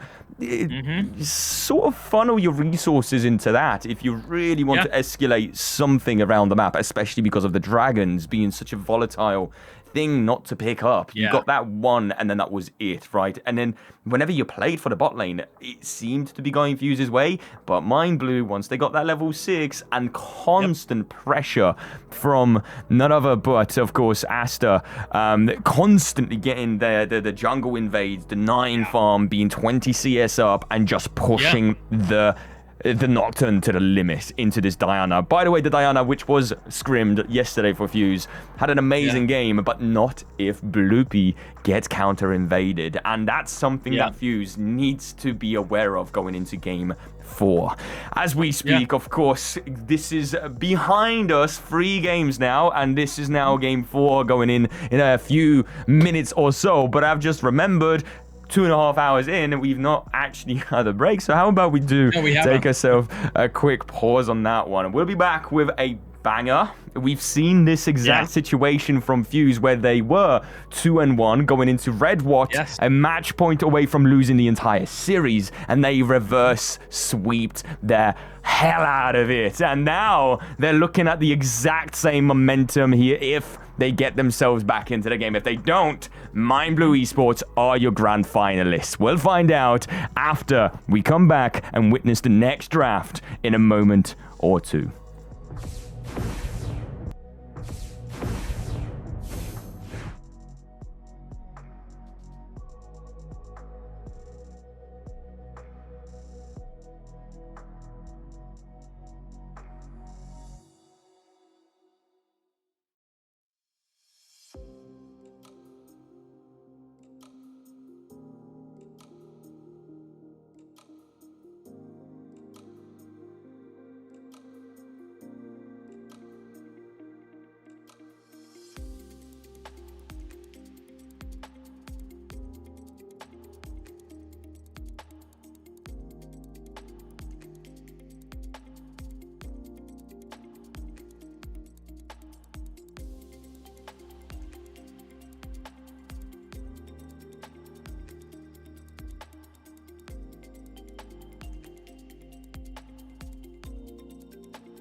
Welcome back. What's up? How we Yes. doing? We're ready. We're ready for Game 4. We're ready for Game 4 draft, which is now almost done with the first band stage. Fuse is, in fact, on the red side. Got that right. Didn't really get to change it, but at least we won't be seeing that mistake here. So, Mind Blue on the blue side yet again. And blue side is proving to be quite the strongest side so far. Fuse chose red side. It does mean they chose red side. So it seems like they want to get that pairing, that the two picks that you get on red side as opposed to the one, right? Because if the Ambessa is banned away, the Lulu is still available. You can pick up the Lulu potentially with something else. Yeah, for sure. And also, I like to see the ban changes from Mind Blue here. They banned not just the Ambessa, but also the Nefiri this time as well from Bloopy. And Wukong going to be picked up. The Xin Zhao Orianna both still gone. So we'll see what the Wukong answer is here. For Bloopy, there's a few things he could potentially go towards if he wants to stay with that aggressive playstyle, but he's got no Jarvan, no Pantheon, no Nocturne anymore in this series. Right. Yep, I was going to say, the only things he's got left are Vi and Lee Sin and I like the Lee Sin more. Be the three. And yeah, the Lee Sin is an interesting one. It's not a common pick into the Wukong anymore, at least outside of top level play, but still a good matchup. And Lee Sin's got buffed a decent amount recently, so he's pretty good. And Aurora gonna be picked up somewhat as a denial pick, but also Scopes has played this a few times, quite good at it as well, and it gives them some extra safety in the mid lane as well, especially coming off of a game on something like the Malzahar. Playing the Aurora will be a little bit more safe in the mid lane and gonna be less susceptible to getting ganked by this Wukong. Going to be the Rel that was banned away, picked up here for the bot lane of Mind Blue Esports. We'll see what else gets picked. I'd imagine they just match their mid lane option into Aurora. Stuff like Akali, Talia come to mind, especially into Lee Sin. Those would be the champions that I would be thinking of for the Sugara, especially since he does play both of them quite well. It will actually just be the Kai'Sa locked in, so they're going to drop their mid laner.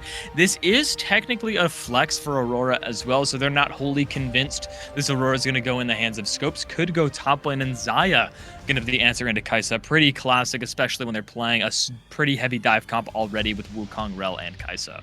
Yeah, no, most definitely. So I've seen Bloopy play the Lee Sin yesterday, again, in that same scrim that I keep talking about, and he did play it into a Wukong. It just makes sense in terms of just providing that value into his Warrior Trickster invisibility state, because you can always find out where he's going to go, but it's not necessarily the thing that you really get the most out of in an engage, because at that point, it's like he's way behind there, and he's already here, right? So it's like, you know, pick your poison, really. But in a team fight, maybe perhaps, sure.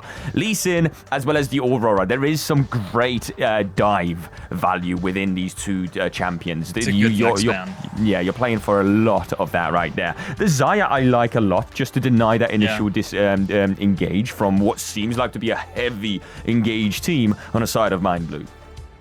Yeah, I like this Vex ban from Fuse. Sugara did play it last week and was pretty good on it as well. Pairs really well with their composition. Nico going to be banned away. I like the Poppy ban as well. It would be a really hard problem champion for them, especially since Rakan's already gone with Fearless bans, so you're not worried about the Xayah Rakan being a pairing. And no, there's no Xayah Nautilus, and Poppy also gives them more of that disengage that you don't want to have to deal with. They might go towards the Braum instead here for Fuse with this Xayah to go with that disengage style, especially into Rel. It's not the worst. Pretty good into Wukong, pretty good into Kai'Sa. Yep, there it is. So I'd imagine Leona is going to be answered into that. I think Leona is really the only... Oh, actually, no, they have Rel already. Excuse me. They need to pick their mid laner here. I think it's still... Oh, there's the Zoe. That gets banned away from Sugara all the time. It was banned every single game in their series against Snooze. It has been banned every single game up till this point by Fuse as well. We'll see if it actually gets locked in for Sugara. I think we have seen him play it once, and he played a very good game on it when he did play it. I remember it vividly. He was very good at this champion, so going to be looking to play that again. Now, it's not a diving mid laner, but with the amount of range that Zoe has, as well as the Sleepy Trouble Bubble, it gives them so much poke that they can look to capitalize off of with their snappy engage as well. And Kai'Sa can also use the Killer Instinct off that Trouble Bubble because it does apply that passive stack for her with the Plasma, and it will be an Aatrox locked in for Sardoran in the top lane. Yeah, that's a very easy Gnar pick. I think they could go Irelia as well if they wanted to. For Luke Bingo, that's a matchup that is very good. A scary for matchup Irelia. for the Aatrox for sure. He doesn't like it. But He they doesn't are going to like go towards that Gnar. much of a bully matchup either. Obviously, any ranged matchup you don't like as a melee, but Aatrox has it going for himself that he does have a lot of that range initially. You can cancel the hop from the Gnar, and if you do, game over for the Gnar, because if that Infernal Chain connects, you're pretty much done for, right? So you've got to play around the Infernal Chain very well if you're Luke Bingo on this Gnar. But again, a lot of range to play around for, and you've got that safety blanket, you've got that weak side sort of material going for yourself, and this is the only off-tank role that Bruiser style pick that Luke Bingo has been constantly picking on that top side and having a very good time on. So this Gnar, no stranger for Luke Bingo, very strong into something like the Aatrox. Again, R5, 2 games in a row as we speak, is what Luke Bingo gets to run away with. Last time round didn't go his way, but this time round is looking a little bit maybe perhaps more promising as you don't have to deal with that Jax Varus matchup in the top side. We are going to be putting ourselves into this next game as we speak. What could be Fuse's last game of this entire spectacle that we're witnessing today. This is, of course, 2-1 for Mind Blue Esports. Fuse is clutching on in this very last, what could be their match point game. They've done it into red once upon a team. They are once again facing that same exact scenario. If you do not win this game and put yourself in a 5th game, which, by the way, I myself wasn't even predicting really. I was expecting a 4th game. So unless I'm wrong, this right here will be taking us to game 5. But before it does, I'm ready to see game 4 right in front of us as we speak. Yeah, and I'm right there with you. I would have predicted 3-1 for Mind Blue Esports. I'd almost never predict 3-0s unless it's like such a massive discrepancy between two teams. And Fuse have proven that they've been better in the playoffs and that they won't get swept. So yeah, I would have assumed it would have been 3-0 for 3-1, excuse me, for Mind Blue as well. And we both could be wrong here. Definitely. There's a lot of champions that we've seen these guys on Fuse play well with before in their hands once again, and it's namely that Gnar that you were talking about for Luke Bingo. That is a champion he's been performing on time and time again, win or loss. He's always good at it, and a lot of times it results in a victory for Fuse when he is playing this champion. And you're talking about that being one of the only bruisers he gets to play because they tend to play a lot more tanks in the top lane for him. And the reason why, I think, is because he's so good at engaging with the team and making plays with the team that they want him playing a champion that allows him to do that. And Gnar is a bruiser that he's really proficient on that still lets him play that role in those team fights. So that's, I think, why they tend to go to it quite a lot. Another invade. Blue P's way. He's kind of ready for it as we speak. He's not even started his camp. This is just a greet and shaking hands, but down in the bot lane a little bit more than just shaking hands. That's going to be Braum walking away with no HP to his own, and all of a sudden leaving Meccano in a very sticky situation. Again, actually, you know what? That all happened before. I'm very behind. I'm too ahead, actually. I'm way too ahead on what the game is actually showing us right now. I thought that all happened whilst the minions already crashed and the jungle camps spawned. They haven't. But it seems like Mind Blue certainly was looking for the up and sort of initial engage. That won't be getting the knock up off the back of that one. So Meccano does get to trade nicely back onto it. The Darkling Blade does connect onto that third swing, not on the second. Yes, down in the bot lane, you've got Strong Side coming back on the Braum. Yeah, Meccano getting off a couple of what I like to call screw you autos because he misses the crash down, pops the W, just gets a little bit of damage off as he's walking away. They will hit level 2 here, though, so they need to be careful. And yeah, Meccano is respecting that enough. And that trade off the bot lane, he's lost a lot of minions. He has 0 CS, so he's lost at least 3. We'll see how much of this wave he's able to collect. It won't be frozen. He will try to bounce this away. He might actually try to freeze this, but its cannon wave will be tough to do so. Yeah, it looks like he missed about 3 or 4 minions off the back of that one play. And also, crucially, Strong Side missing a little bit of XP as well. Yeah, and honestly, that would have been such an amazing pickup for Mind Blue already, because you're looking at a Kai'Sa who loves getting that initial advantage within the laning phase. Xayah is going to take her time. She's going to scale. She plays on the back foot anyway. She likes to play as this kiting AD carry to get the most value out of her feathers, to get those roots, etc., and all of that damage. So Kai'Sa, on the other hand, quite the opposite. She loves to get right into the fray and make everybody's head spin. And she's actually the only real dive as the Infernal Chains do connect, and that's exactly the value out of that in the river. Down in the bot lane, there's going to be a bigger skirmish coming our way in a 4v4, by the way, as Generic is taking the most out of it. He's going to be actually going on to Mikano. Now, Mikano's being pretty low, but the first blood we're going to be controlled by Bloopy. Bloopy's now getting quite low onto the Warrior Trickster. One more to attack would have done it. Scopes is full HP, having to flash away from that squeaky bubble trouble. Not quite got what it takes. Sugara still full HP. Does get a lot of damage flashing in, but the safeguard, even if the auto attack followed through, would have saved Strongside's life. Yeah, it hits another Paddle Star onto Scopes. Paddle Star, that's it. Yeah, and then Sleepy Trouble Bubble is the other one, but that is going to be a kill for the Wukong, but it will be one traded back as well. The crucial part about that is who gets the kills. It's both junglers, so all lanes are going to be relatively even off the back of that. Cull going to be picked up for Seizo in this bot lane matchup. You're talking about the Xayah taking some time to scale. Kai'Sa does as well. It really comes down to how they're playing this matchup, but a really nice run here. Oh, flashing in, but across the field. The reaction time on that. Yeah, that would have been a lot of damage. If Scopes doesn't go down there, at least he won't be able to do much into what Sugara throwing at him, which is the Sleepy Bubble Trouble. That's going to be Sugara on a Zoe this entire game, which with your sort of introduction into what we're expecting, I'm kind of hyped to see. I'm yet to see a Zoe. Yeah, that's actually won anything, as the Mega Nars going right in, and a good boulder toss into it. The third Darkin Blade doesn't connect. Sorry, the second one, Doran, is all of a sudden flashing away from an auto attack. That does connect. You can't flash those. And that's a solo kill for something like a Gnar. That's a huge advantage in the top side for Fuse. Yeah, a little unfortunate there. If he was going to flash, he would have had to flash the boulder, or try to flash with his Q to get the guarantee sweet spot while he's disengaging. But yeah, flash is way too late. At that point, you just can't flash. You have to accept the fact that you're dead. But losing that flash and the solo kill, massive advantage for Look Bingo off of the back of that, as well as not just the kill goal, but also about half a wave off the back of that as well. There's the crash down and a nice stun to follow through, but Stand Beside Me will give a little bit of those resistances into the Meccano's hands just to maybe trade back a little bit more.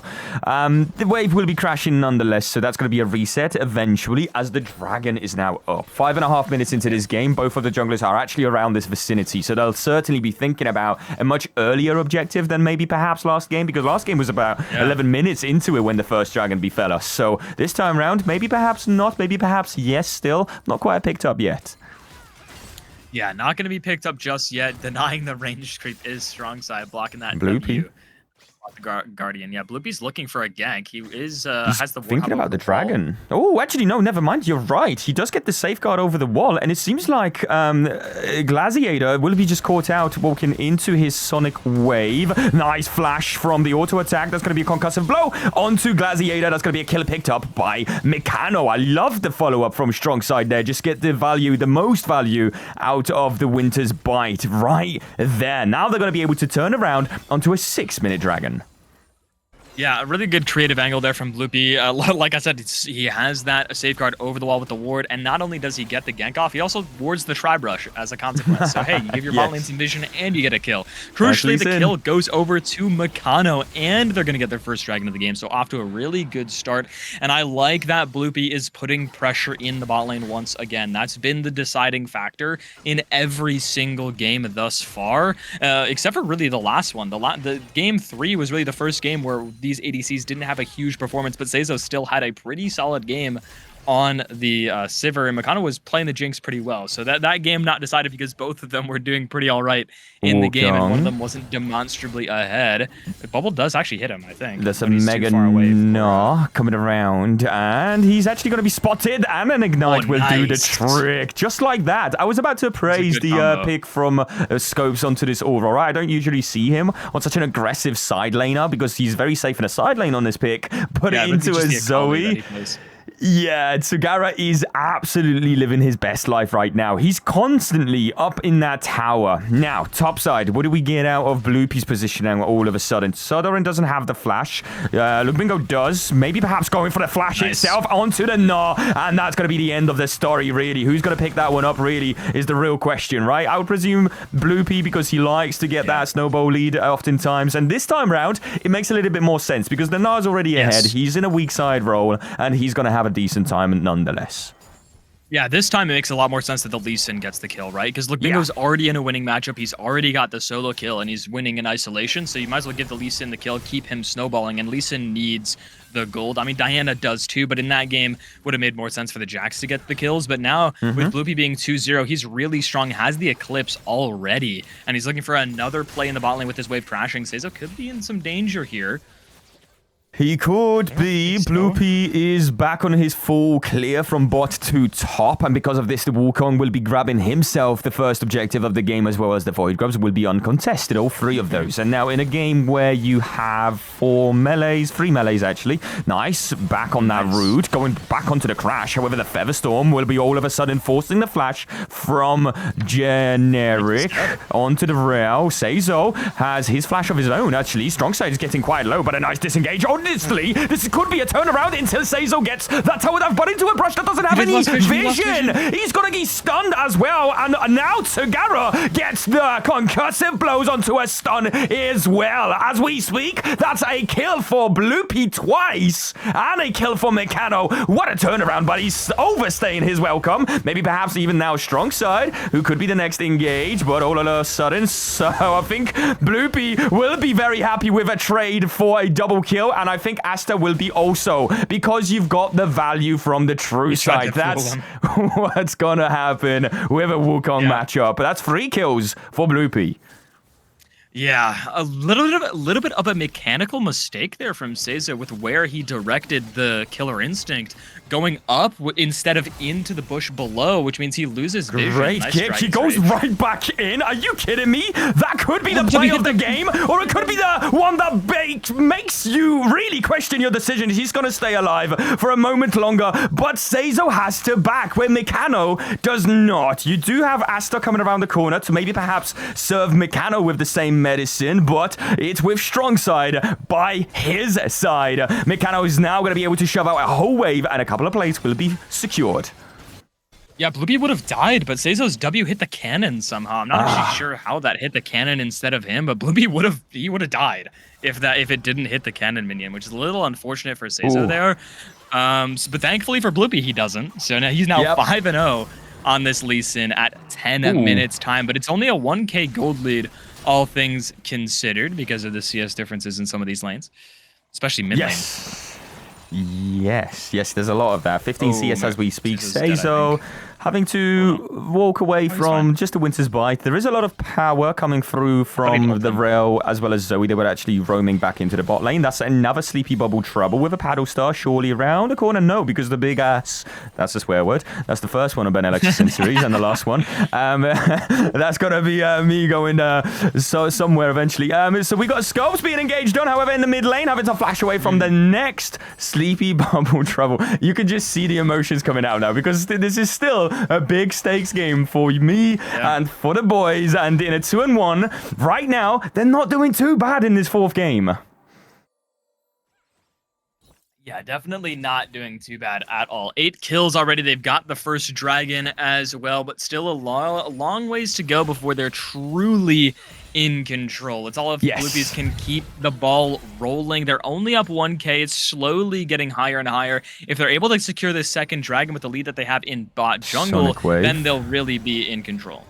So stand beside me as well as the safeguard, just to put both strong side and Blue P into a little bit of a more favorable position within this river, because the dragon is now up. That's going to be a Sonic Wave connecting onto Seizo from the looks of it, but now all of a sudden the Blast Cone puts Blue P in a sticky one. He's got a massive shutdown. He goes in somewhere, and that's going to be a nice Glacial Fish Shark. They could maybe perhaps turn it around, but not before Blue P goes a little bit too low. And there's that Ignite ticking from none other but Sugara. They're going to have to keep on going. Seizo's going to be removed, but a massive shutdown for Sugara. He's still alive, thinking about the portal going in with the paddle star. Does connect onto strong side. Not really the target you want to be thinking about, as now Luke Bingo does hit the boomerang. One more proc with that third one coming around the corner. Not quiet, as Asta himself does get a few Krugs in all of this as we speak. Luke Bingo is still here, as the Aatrox is in the top side, really making the most out of his top side single advantage. But a nice TP coming out from, I don't know why he did the Krugs, and Scopes is going to be making sure that this tower secures its stance. You know, he got most of them, so what's really the problem there? They do also stop the dragon because of what Bloopy does. And like I said, big shutdown to the Zoe goes over. They will try to go to the Drake once again, I would imagine. Scopes should be fine, yeah. It is able to walk away from the Infernal Chains. But this is first item for Kaisa, so she is still down about 900 gold to Mikano. Most of that is in the boots, I would imagine, and plus that Zeal he just picked up for himself. But one item spike for a lot of members coming in for both teams, namely Sugara has that Luden's Echo online. Both junglers now have their first items as well. I would imagine Scopes is about to pick up his Shadow Flame. I think that's what that is. Might be Malignance, actually, with the Lost Chapter that he has in his inventory. As I don't think Shadow Flame has one of those, because it's not a mana item. So there's a few possibilities here for both of these mid laners to be going under. As we speak, we do have a bit of a pause within this game, and maybe I spoke a little bit too soon. Scopes may be punished, but he's still on an Aurora, not the unsafest of picks. Across the Veil, obviously, is available. Strong side is looking for a bit of a 1v1 support diff, you know. You gotta Aura diff them every now and then. And that's all that's going to be really happening here, as that ultimate won't be available, but the dragon will be now all of a sudden started. Top side is being engaged on. This is a whole tower which will be removed, flashing away from the Cyclone, but Flash will be traded right back onto it. There's another one coming his way and getting a Mega Gnaw. Is it enough? Infernal Chains will certainly make it enough. They will be taking out Luke Bingo in the top side, and that's exactly what you need to do, especially when you give a shutdown to this Aatrox. Yeah, now he's actually up gold because of that shutdown. Instantly a 1k gold swing because of the top lane tower as well. They lose the dragon, but they were giving it anyways. They don't win that team fight regardless, I don't think. Sonic Wave does hit. They could look for the bot dive here. Asta is around, and there's a push in the mid lane from Sugara, so he's going to come around sooner than Scopes, because Scopes is in the top side, but they're actually going to disengage that one. Instead, I like this from Sugara. He straight away says, yeah, there's no fight there. Let me just take a whole tower for myself. Thank you very much. And because of the freed Void Grubs, he'll certainly be walking away with all of that gold in his pocket as we speak. And all of a sudden, the map is now being opened up by Mind Blue Esports. Now, all of a sudden, also, as Glaciator is being engaged on, however, it's the rail. She can take it. Not until Strongside gets a nice flank, and she all of a sudden can't, but Strongside is now getting very low. He's got stand beside me, but there's an Aatrox coming through with an amazing third Dark Blade and removing none other but Mikano. Now, Luke Bingo's in a bit of a sticky situation, and I don't think they can get away with this one. Mind Blue doesn't have many minions. The clone will be calling out Fuse Bloopy into a bit of a trap. Only leaving Luke Bingo to follow suit in almost an ace, as obviously there's no TP for Scopes. He's just going to be pushing out in the top side. Yeah, he's got no way to join, and it's not just the Q3 from Sardoran. The Paddle Star from Sugara did so much damage to two members with just one on the max range, absolutely blowing up Mikano because he has no Feather Storm available. And instantly, Mind Blue have swung the gold lead, now 3,000 in their favor. Scopes has flash, but he could be dead. Yeah, he's gonna have a lot of escape tools at his hand. It's on it. Ooh, he goes back onto that ward there. May not buy himself enough time to escape because there is a portal. Nice. Sleepy Bubble Trouble with the paddle star will finish the job. I don't think you get away with that one anyhow because of how much presence this Sugara Zoe really has. And even despite it being a, this Aurora she's got across the veil, the weirding between the world flash, and still cannot get away with a misposition because you are going into a rail. You are going into a no tower topside, even though you're, in a much safer position than something like a Victor or Orianna could ever be in the side lane. You're still a little bit overpushed. Yeah, for sure. And Sugara showcasing that proficiency on Zoe, right? Constantly punishing the plays that everyone is making, not just Scopes in the 1v1. His CS deficit has dropped a little bit, but he's having so much impact in any fight he's actually participating in. There is going to be the Herald taken by Fuse, though, but they will be spotted. But it won't be at the point of retaliation, at least. Cyclone being used, and it's going to be stolen by none other by Asta. He's now able to get some sort of damage down. Mikano using the Feather Storm. Strong side flashing away from the damage from Sugara. He's going to go down. Not until Mikano deals with that, but he also goes down to Seizo, who's going to be taken out by, look at this, world ender. Absolutely living his best life with the resets, and it seems like Glaziator will be glazing up on that Scopes engage. Nice stun as Sardoran comes around and still gets an amazing flank time and time again on this Aatrox. Yeah, and they got an engage onto Sugara. He got stunned by the concussive blows from Braum and got hit by the Glacial Fissure, but because he hit the bubble onto Bloopy, I believe it was, he wasn't able to do anything in that fight, and he wasn't able to kill him, was able to flash, get some space. Seizo's free hitting. Mikano gets one back, sure, but has to use everything just to get one kill. And then they also crucially lose the Herald as well. So not just losing the team fight, the Herald gets stolen away. They're going to be able to use that to get some of the standing gold off the map. 2 items now on this Zoe. She's feeling really nice bubble. Seizo walking in, and we're focusing down the wrong target if you're Fuse, because your AD carry has just been removed. Nice Sleepy Bubble Trouble. That Herald is gonna crash into a wall eventually. There's nobody to stand beside you, Braum, and so you will be stood beside Death, and Death itself does do damage, and that's going to be a Herald. Not quite again in the charge onto that bot side tower, but the damage will be following through anyhow by Sugara on this Zoe. Are you absolutely kidding me right now? The performance coming through on this mid laner by Mind Blue is staggering. Yeah, coming off the back of the Rise game like that, he's showing that he definitely deserves his place on this 100%. Roster, and he deserves the bans that he gets on this Zoe. The only player that I know of to get the target bans, that's another kill off another bubble that he lands. Every single one of these is getting something. And yeah, he's just, he's completely taking over the map. And also, Seizo's getting a lot of the kills off the back of these bubbles that they're finding.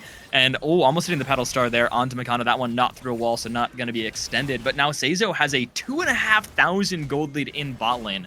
And also, we're talking about the top lane matchup. Sardoran on this Aatrox after the solo kill. All it took was one roam to get him completely back in the game, or one gank, excuse me, from Asta to get that shutdown, got the tower. After that, he hasn't looked back. He's 2.8k up on this Gnar, and he's been completely running over a lot of these fights next to this Zoe, and it's such a massive hill to climb for Fuse. They've, in the matter of 7 minutes, they were up 1,000 gold. Now they're down 6.7 thousand. I imagine the chat's going to do some crazy things with that now that I've said that. 6-7. Sugara is going to be taken out by Bloopy in the end, and it seems like we're not quite done yet. Yes, Asta goes right back in and out with the Warrior Trickster. He's got the Cyclone. A lot of that damage is still connected, but Luke Bingo is going to force his flash due to the fact that we have, hold on a minute, Sugara is not the only person in trouble, because also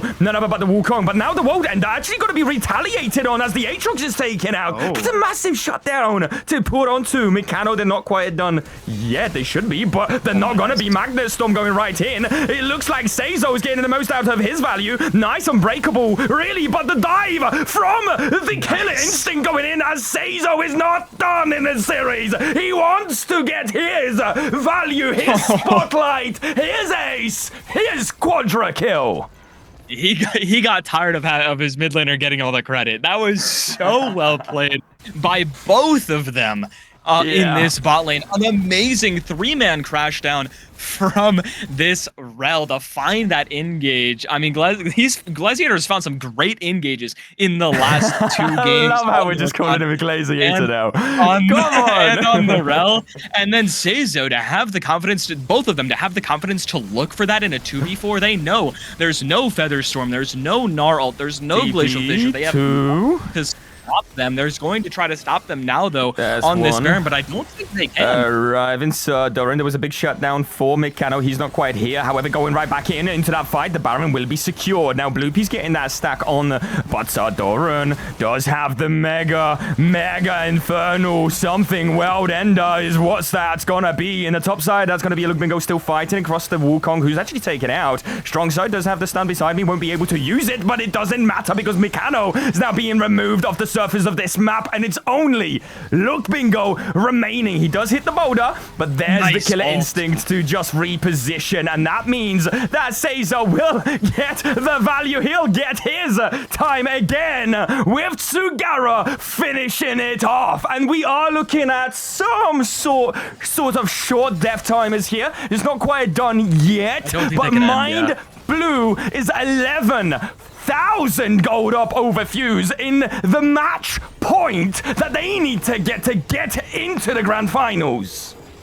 Yeah, and as soon as Mind Blue got a gold lead, they stopped. They did not let go of it at all. They've been making play after play after play, and they now have 28 kills in 23 minutes. This game as a whole, 46 kills in 23 minutes. That's 2 kills a minute in this game. Very, very bloody so far. It will be a 3.5k Baron power play already for Mind Blue, looking to go get themselves this bot lane tier 2, as Sardoran is now walking his way down the mid lane, once again playing this Baron very, very well. 4-1. They don't need to play on 3 waves, especially with the composition they have, and I expect Sugara and Seizo to keep the pressure on these two, with Glaciator has been doing they've been doing so much work, just finding pick after pick and so many kills off the back of these bubbles. It's definitely one of the better Zoe games I've seen in a while. Sugara's playing very, very well. And the best one I've seen, because I'm yet to witness a Zoe win in an official game. Really. And it's speaking volumes right now, because Sugara is so much more than I could have ever hoped for, and he's constantly delivering exponentially over that limit, and the limit will be pushed on even in the base in this push, as Fuse's base with the inhibitors are now being removed brick by brick, ever so slowly onto these towers, which are now being initiated up at least by the cannon minion, and we're not done yet. We've got Mind Blue Esports fighting for their chances with a amazing roster that they've cooked themselves up with. These 2 substitutes that are popping off. That's already a Braum being taken out. Bloopy is getting low. Not at the trade of at least the Rel, who's been taken out. The paddle star doesn't connect onto Mikano, and you're still standing strong. But World Ender will also get the value out of that one. After Featherstorm does get a nice route flashing away from Aster, and that's going to be at least some sort of pressure. Still doing a lot of damage with the auto attack. Seems like Seizo is not done yet. He's going in. Does he get stunned up? He goes right back onto the kill from Bloopy. Does he get the trade? It doesn't matter, because he's in a 1v2, and the 1v2 meaning now in a 2v none.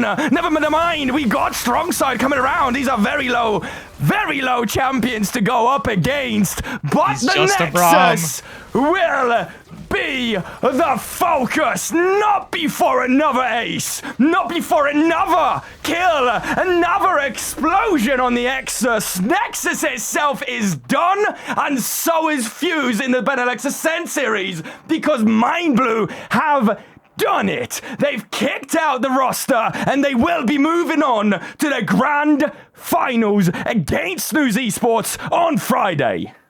Yeah, and what a game to do it off the back of as well. Like I said, as soon as they got themselves a gold lead, from 15 minutes onward, it was just play after play. They ended the game with 34 kills in like 26 minutes. There was 55 kills in this game. Yes. 2 kills a minute in this game, which is a lot of kills. And Mind Blue having most of them. But Fuse had a pretty strong early game. They were up 1.5k, 2 Drakes to 0. And then the second Mind Blue had a lead, I can't stress it enough. They kept pressuring. They kept the pressure on. And they also saved their really only pressure point for Fuse, which was in the top lane. Lugbingo was getting a really good individual lead, got that solo kill. They got almost the early tower, but then that one shutdown plus the top lane gold means Sardoran ends up with a gold lead in the top lane. That swings it, and then from that point has so much more pressure than the Gnar. And that's one of the only times I've ever seen Lugbingo not have pressure on Gnar in team fights. Mind Blue is just playing it so well and so confidently.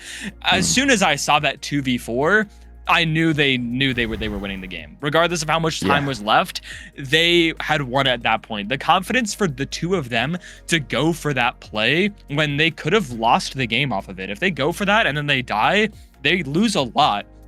And they potentially risk losing their gold lead. But instead, they have the confidence to go for that. No, they don't have the cooldowns to stop them from doing so. Gives Seizo a quadra kill. And I mean, from that point, it's so hard for Fuse to come back afterwards.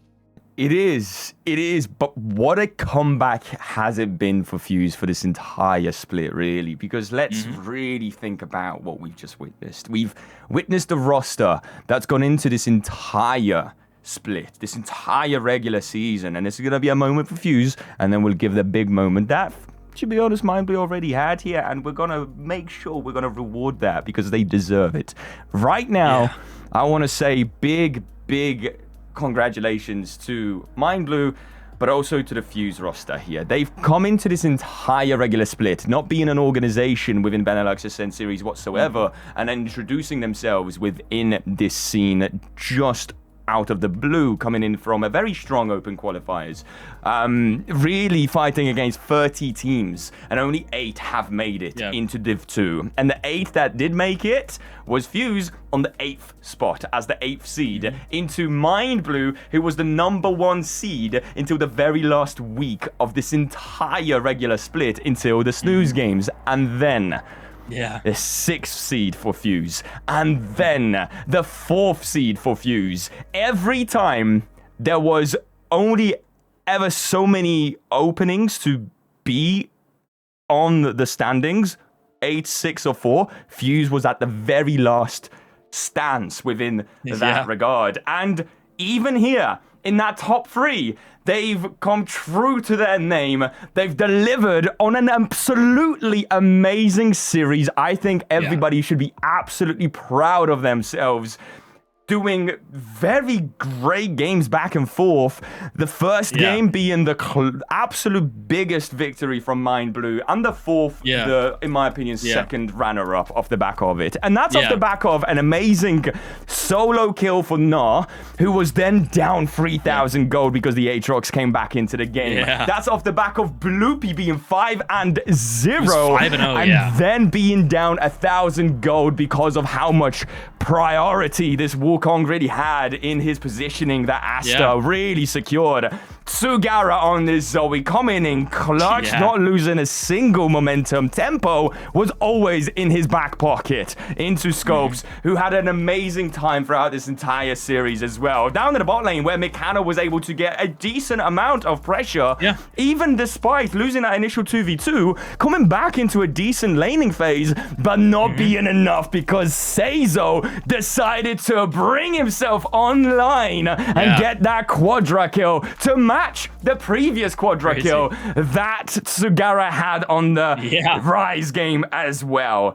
Such an amazing journey. It's the end of it, but it's not without a smile on my face, because I was not expecting for Fuse to come anywhere near the playoffs off the back of a 1-5 performance in the regular split, top 3 go into game 4 with close games in between into Mind Blue Esports is something that this roster and the organization should be absolutely proud of. Superb performance, but now, Mind Blue, you have done it. Coming into this one, 3-1 professional opinion really is what my unbiased take would have been. That was my guess, yeah. That was my prediction as well. They're going to be bringing it back in the grand finals on the Friday. Yeah, absolutely. And they're happy to be doing so because they want their revenge against Snooze. Losing 3-1 in the winners finals a few weeks ago or last week on Wednesday, I believe it was. And then they lost 2-0 in the regular season before that in a very close series. And before that, they lost in the semifinals in winter split 3-2 to Snooze Esports. So they are definitely looking to turn things around in the biggest series these two teams have played against each other so far this year in the grand finals. And they are coming off of a very strong season, not just the series they just played, but a season as a whole. I talked about it before we came into the series and after game 1. They are now 18-2 against teams not named Snooze Esports. And they are 1-5 against Snooze Esports this season. So they definitely are looking to translate their dominance that they've had over everybody else to this Snooze series on Friday, which will be an amazing series. All of those games, every time these two teams play, it's an amazing series. I'm looking forward to that one a lot, to see these two teams play again with even higher stakes than last time, if you can believe it. But this Mind Blue roster has proven that the changes that they made from winter to spring have worked, getting better over the course for this spring split and proving that they did get better in spring split. And they've been really, really strong, and they had 2 really strong games. But like you said, some hiccups in the middle too. Game 2 is pretty strong from Fuse, very dominant from start to finish. And game 2, although they won and they were up most of it, it was pretty back and forth in the mid game. And you could argue that they should have ended that game earlier. They were up 5K at around 15, 16 minutes, and then they lost that gold lead, brought it back and won. But they definitely wanted to have a cleaner series to be sure if they're going into Snooze. But I mean, still, all around massive performance, 2 quadra kills in this series, which is crazy, from 2 different members as well, one of which was in a 2v4, the other one Sugara on that Rise. The last 2 games from Sugara were amazing performances, and I'm really glad he was able to play Zoe, because it gets banned against him all the time, and he's very good at it, evidently, off of that performance that we just saw. So I'm really happy that we got to see that pulled out. And we got to see also the 2 players that were on the roster from the very get-go getting those 2 quadra kills, which just goes to show the decision-making behind the organization, which these are hard decisions to make, to sub in players so deep into the playoffs. But what an amazing decision. And that's not to throw any shade or disrespect on Shalabru and Mercury. Are very good, Absolutely goated players, going 6-0 within that entire split. Of course, at the back of that performance, you can never disregard their participation within the entire Benelux Ascent series. Without them, I don't think Mind Blue would be here right now. They wouldn't be here right now. That's a fact. So, very much so honorable mentions for both Shalabru and Mercury here. And now, with Asta, as well as Glaziator, what a name. I absolutely love that. You know, I was calling him Glaziator, but now Glaziator. It's Glaziator, It's a little bit nice. I like it. I love it. And I only got around to it 4 games in. I finally hit that notch, and I was like, I'm gonna glaze my guy up. Because what a performance on these supports. The engage. We might have to just, move on from that one. We'll just sweep that one under the rug.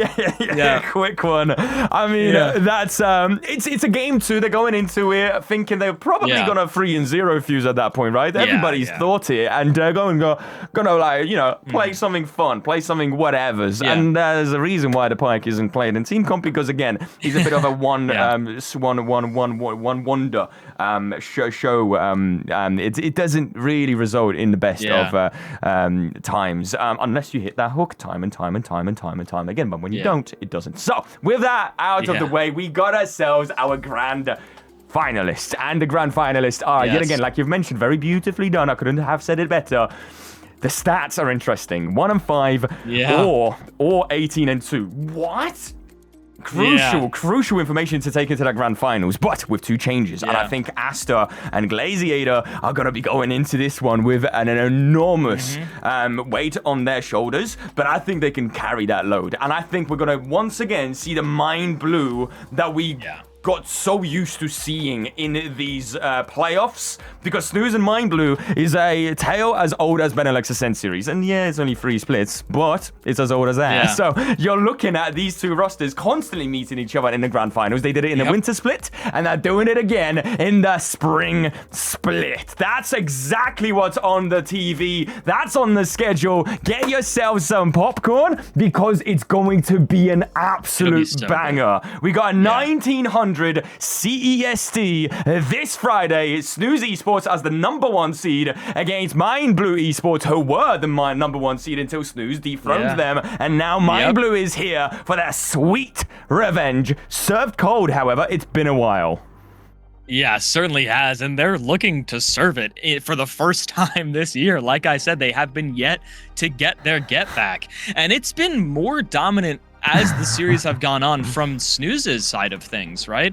The matchup that they played in winter was very, very close, and then their matchup in the regular season was also very close, but it was a 2-0. Mind Blue unable to take a game, even though both games were very, very closely matched and back and forth for the entire duration. But then in the upper bracket finals, Snooze had a really dominant showing. All 3 of their wins were quite one-sided. All 3 of them over 10,000 gold leads by the time the Nexus exploded, and some of them under 30 minutes as well. So Snooze, if you can believe it or not, they've gotten even better. And Mind Blue looking to do the same thing. They have also proven, like I said, their changes have worked. They are in grand finals. And I mean, this series is going to be amazing. I'm really glad we got to see these 2 teams play against each other, because they have been the top 2 teams in BAS for a while. And they have some of the best players in this Div 2 part of the region for sure. Like Rising is very good. Snooze's jungler Guppy and Seizo are, in my opinion, the 2 best AD carries. They are very, very good. There's some really strong top winners, really good supports as well on both of these rosters. I mean, there's some really great players on both of these teams, and the finals should be amazing. I mean, they will be. I'm sure. And I can't wait for them. Now, after the finals, whoever grabs that sweet victory and is crowned the victors of the entire spring split, that team will be going up against the currently relegated team from Benelux, from Road of Legends. Zenit, and that team is, exactly, Zenit. Zenit is currently on that 8th seed and will be going through to the relegations or the promotions, depending on how you look at it, for the winner of Friday against Zenit. So, I have an announcement, and I cannot be prouder to say that I will be the play-by-play caster for that series as well. And thank you so much to Road of Legends. I'm gassed. I'm so stoked. And I've been told that whenever I say gassed, it means that it's toilet time, but that's not what I mean. I'm stoked. I'm very excited. I couldn't be more excited about this entire thing. I mean, Benelux Ascent series is very close to my heart, not only because of Fuse, a roster that I did not expect to deliver on such a journey, to go on such a journey with myself, being so close to the lads, seeing them go through so many months and scrims and officials and casting pretty much every single one of them through so many different variations of the roster, and now to see none other but another journey take place, and that's going to be once the grand finals have commenced and completed, to see that relegation promotion up and down, and very proud to be presenting that one on the 11th of June. Is a Thursday next week. Please do get your calendars marked up for that one, and thank you so much to Road of Legends for giving me that opportunity. We'll be live on the Road of Legends channel as well, which is just, again, very, very much grateful for that opportunity. So I'll be there. Please join us. Data, it's been a pleasure again casting with you, brother. As always, thank you so much for coming around today at the literal last moment as well. You always do. You deliver for me, and I couldn't be more. I know you're such a great. Honestly, I love this stuff. We've come on a journey ourselves as well, and it's been a few months. Yeah, it's been great. I mean, obviously, thank you for having me. Right, it's always a pleasure to cast these series. Great games to cast. Thanks to the players as always for putting on great games for us to cast, and then thanks for Benelux Ascend series. For this league is amazing. The community is awesome, and it's a pleasure to be a part of it as a caster. So just awesome games every single week. Oh, what a time. What a time to be around the scene. And with that said, thank you so much for watching, guys. It's been a good day. It's coming up to 10 o'clock. I don't actually know what my plans are right now. I might just sit down and play the Aatrox because I couldn't make this up. You just saw one? 5 million mastery points, and the final game I get to cast where Fuse drops out from Benelux Ascent series eventually is an Aatrox game. That is a very interesting turn of events. Karma or destiny. Fate has a humor. Don't say it doesn't. We are reaching a nice little conclusion here. Thank you again for watching. I've been Domayn. Thank you to you, Dota. We'll see you guys on Friday in the grand finals. Mind Blue Esports versus Snooze Esports. This Domain is now offline. Take care and good night. Carried to Platinum 1, yeah? And then I dropped to Platinum 4. I griefed my ass. And then you take it for what it is, and your boy has just it! Whoa, whoa, whoa, whoa, whoa, whoa, whoa. Where is it? This is not goodbye, but just a brief refrain. At this point, We'll meet again. I have no idea. What? What champion I'm playing. No, don't tell him. Don't tell him. Streaming every night, never alone. 7 p.m. UK. He's here to play all day, weekends. Join the fray. This domain is offline, but don't fret, we'll be fine. 7 p.m. we're back every time. For more fun and online shine. Get plugged in, cash and fight so high. Every month reach for the sky. This domain is offline, but hold tight. We're back to the grind. Let's go! League of Legends star. Like, what is happening to Domain screen? Does anybody know? There's like little hearts popping. Music, chats, and fun, always something new. This domain is offline, but don't fret, we'll be fine. It's protein, guys. It's protein. We're back every time for more fun and online shine. Get plugged in, cash and fight so high. Every month reach for the sky. This domain is offline, but hold tight. We're back to the grind. Let's go! Whose idea was it to do this shit? Woo! Oh, shit!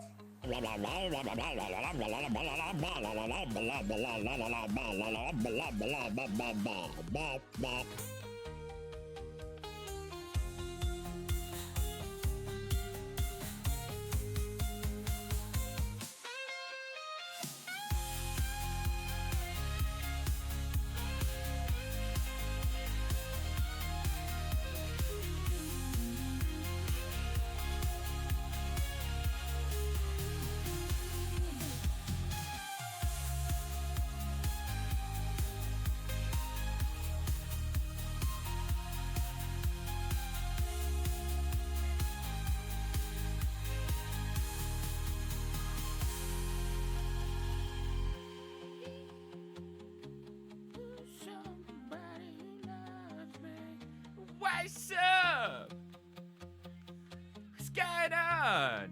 Did you not hear the intro?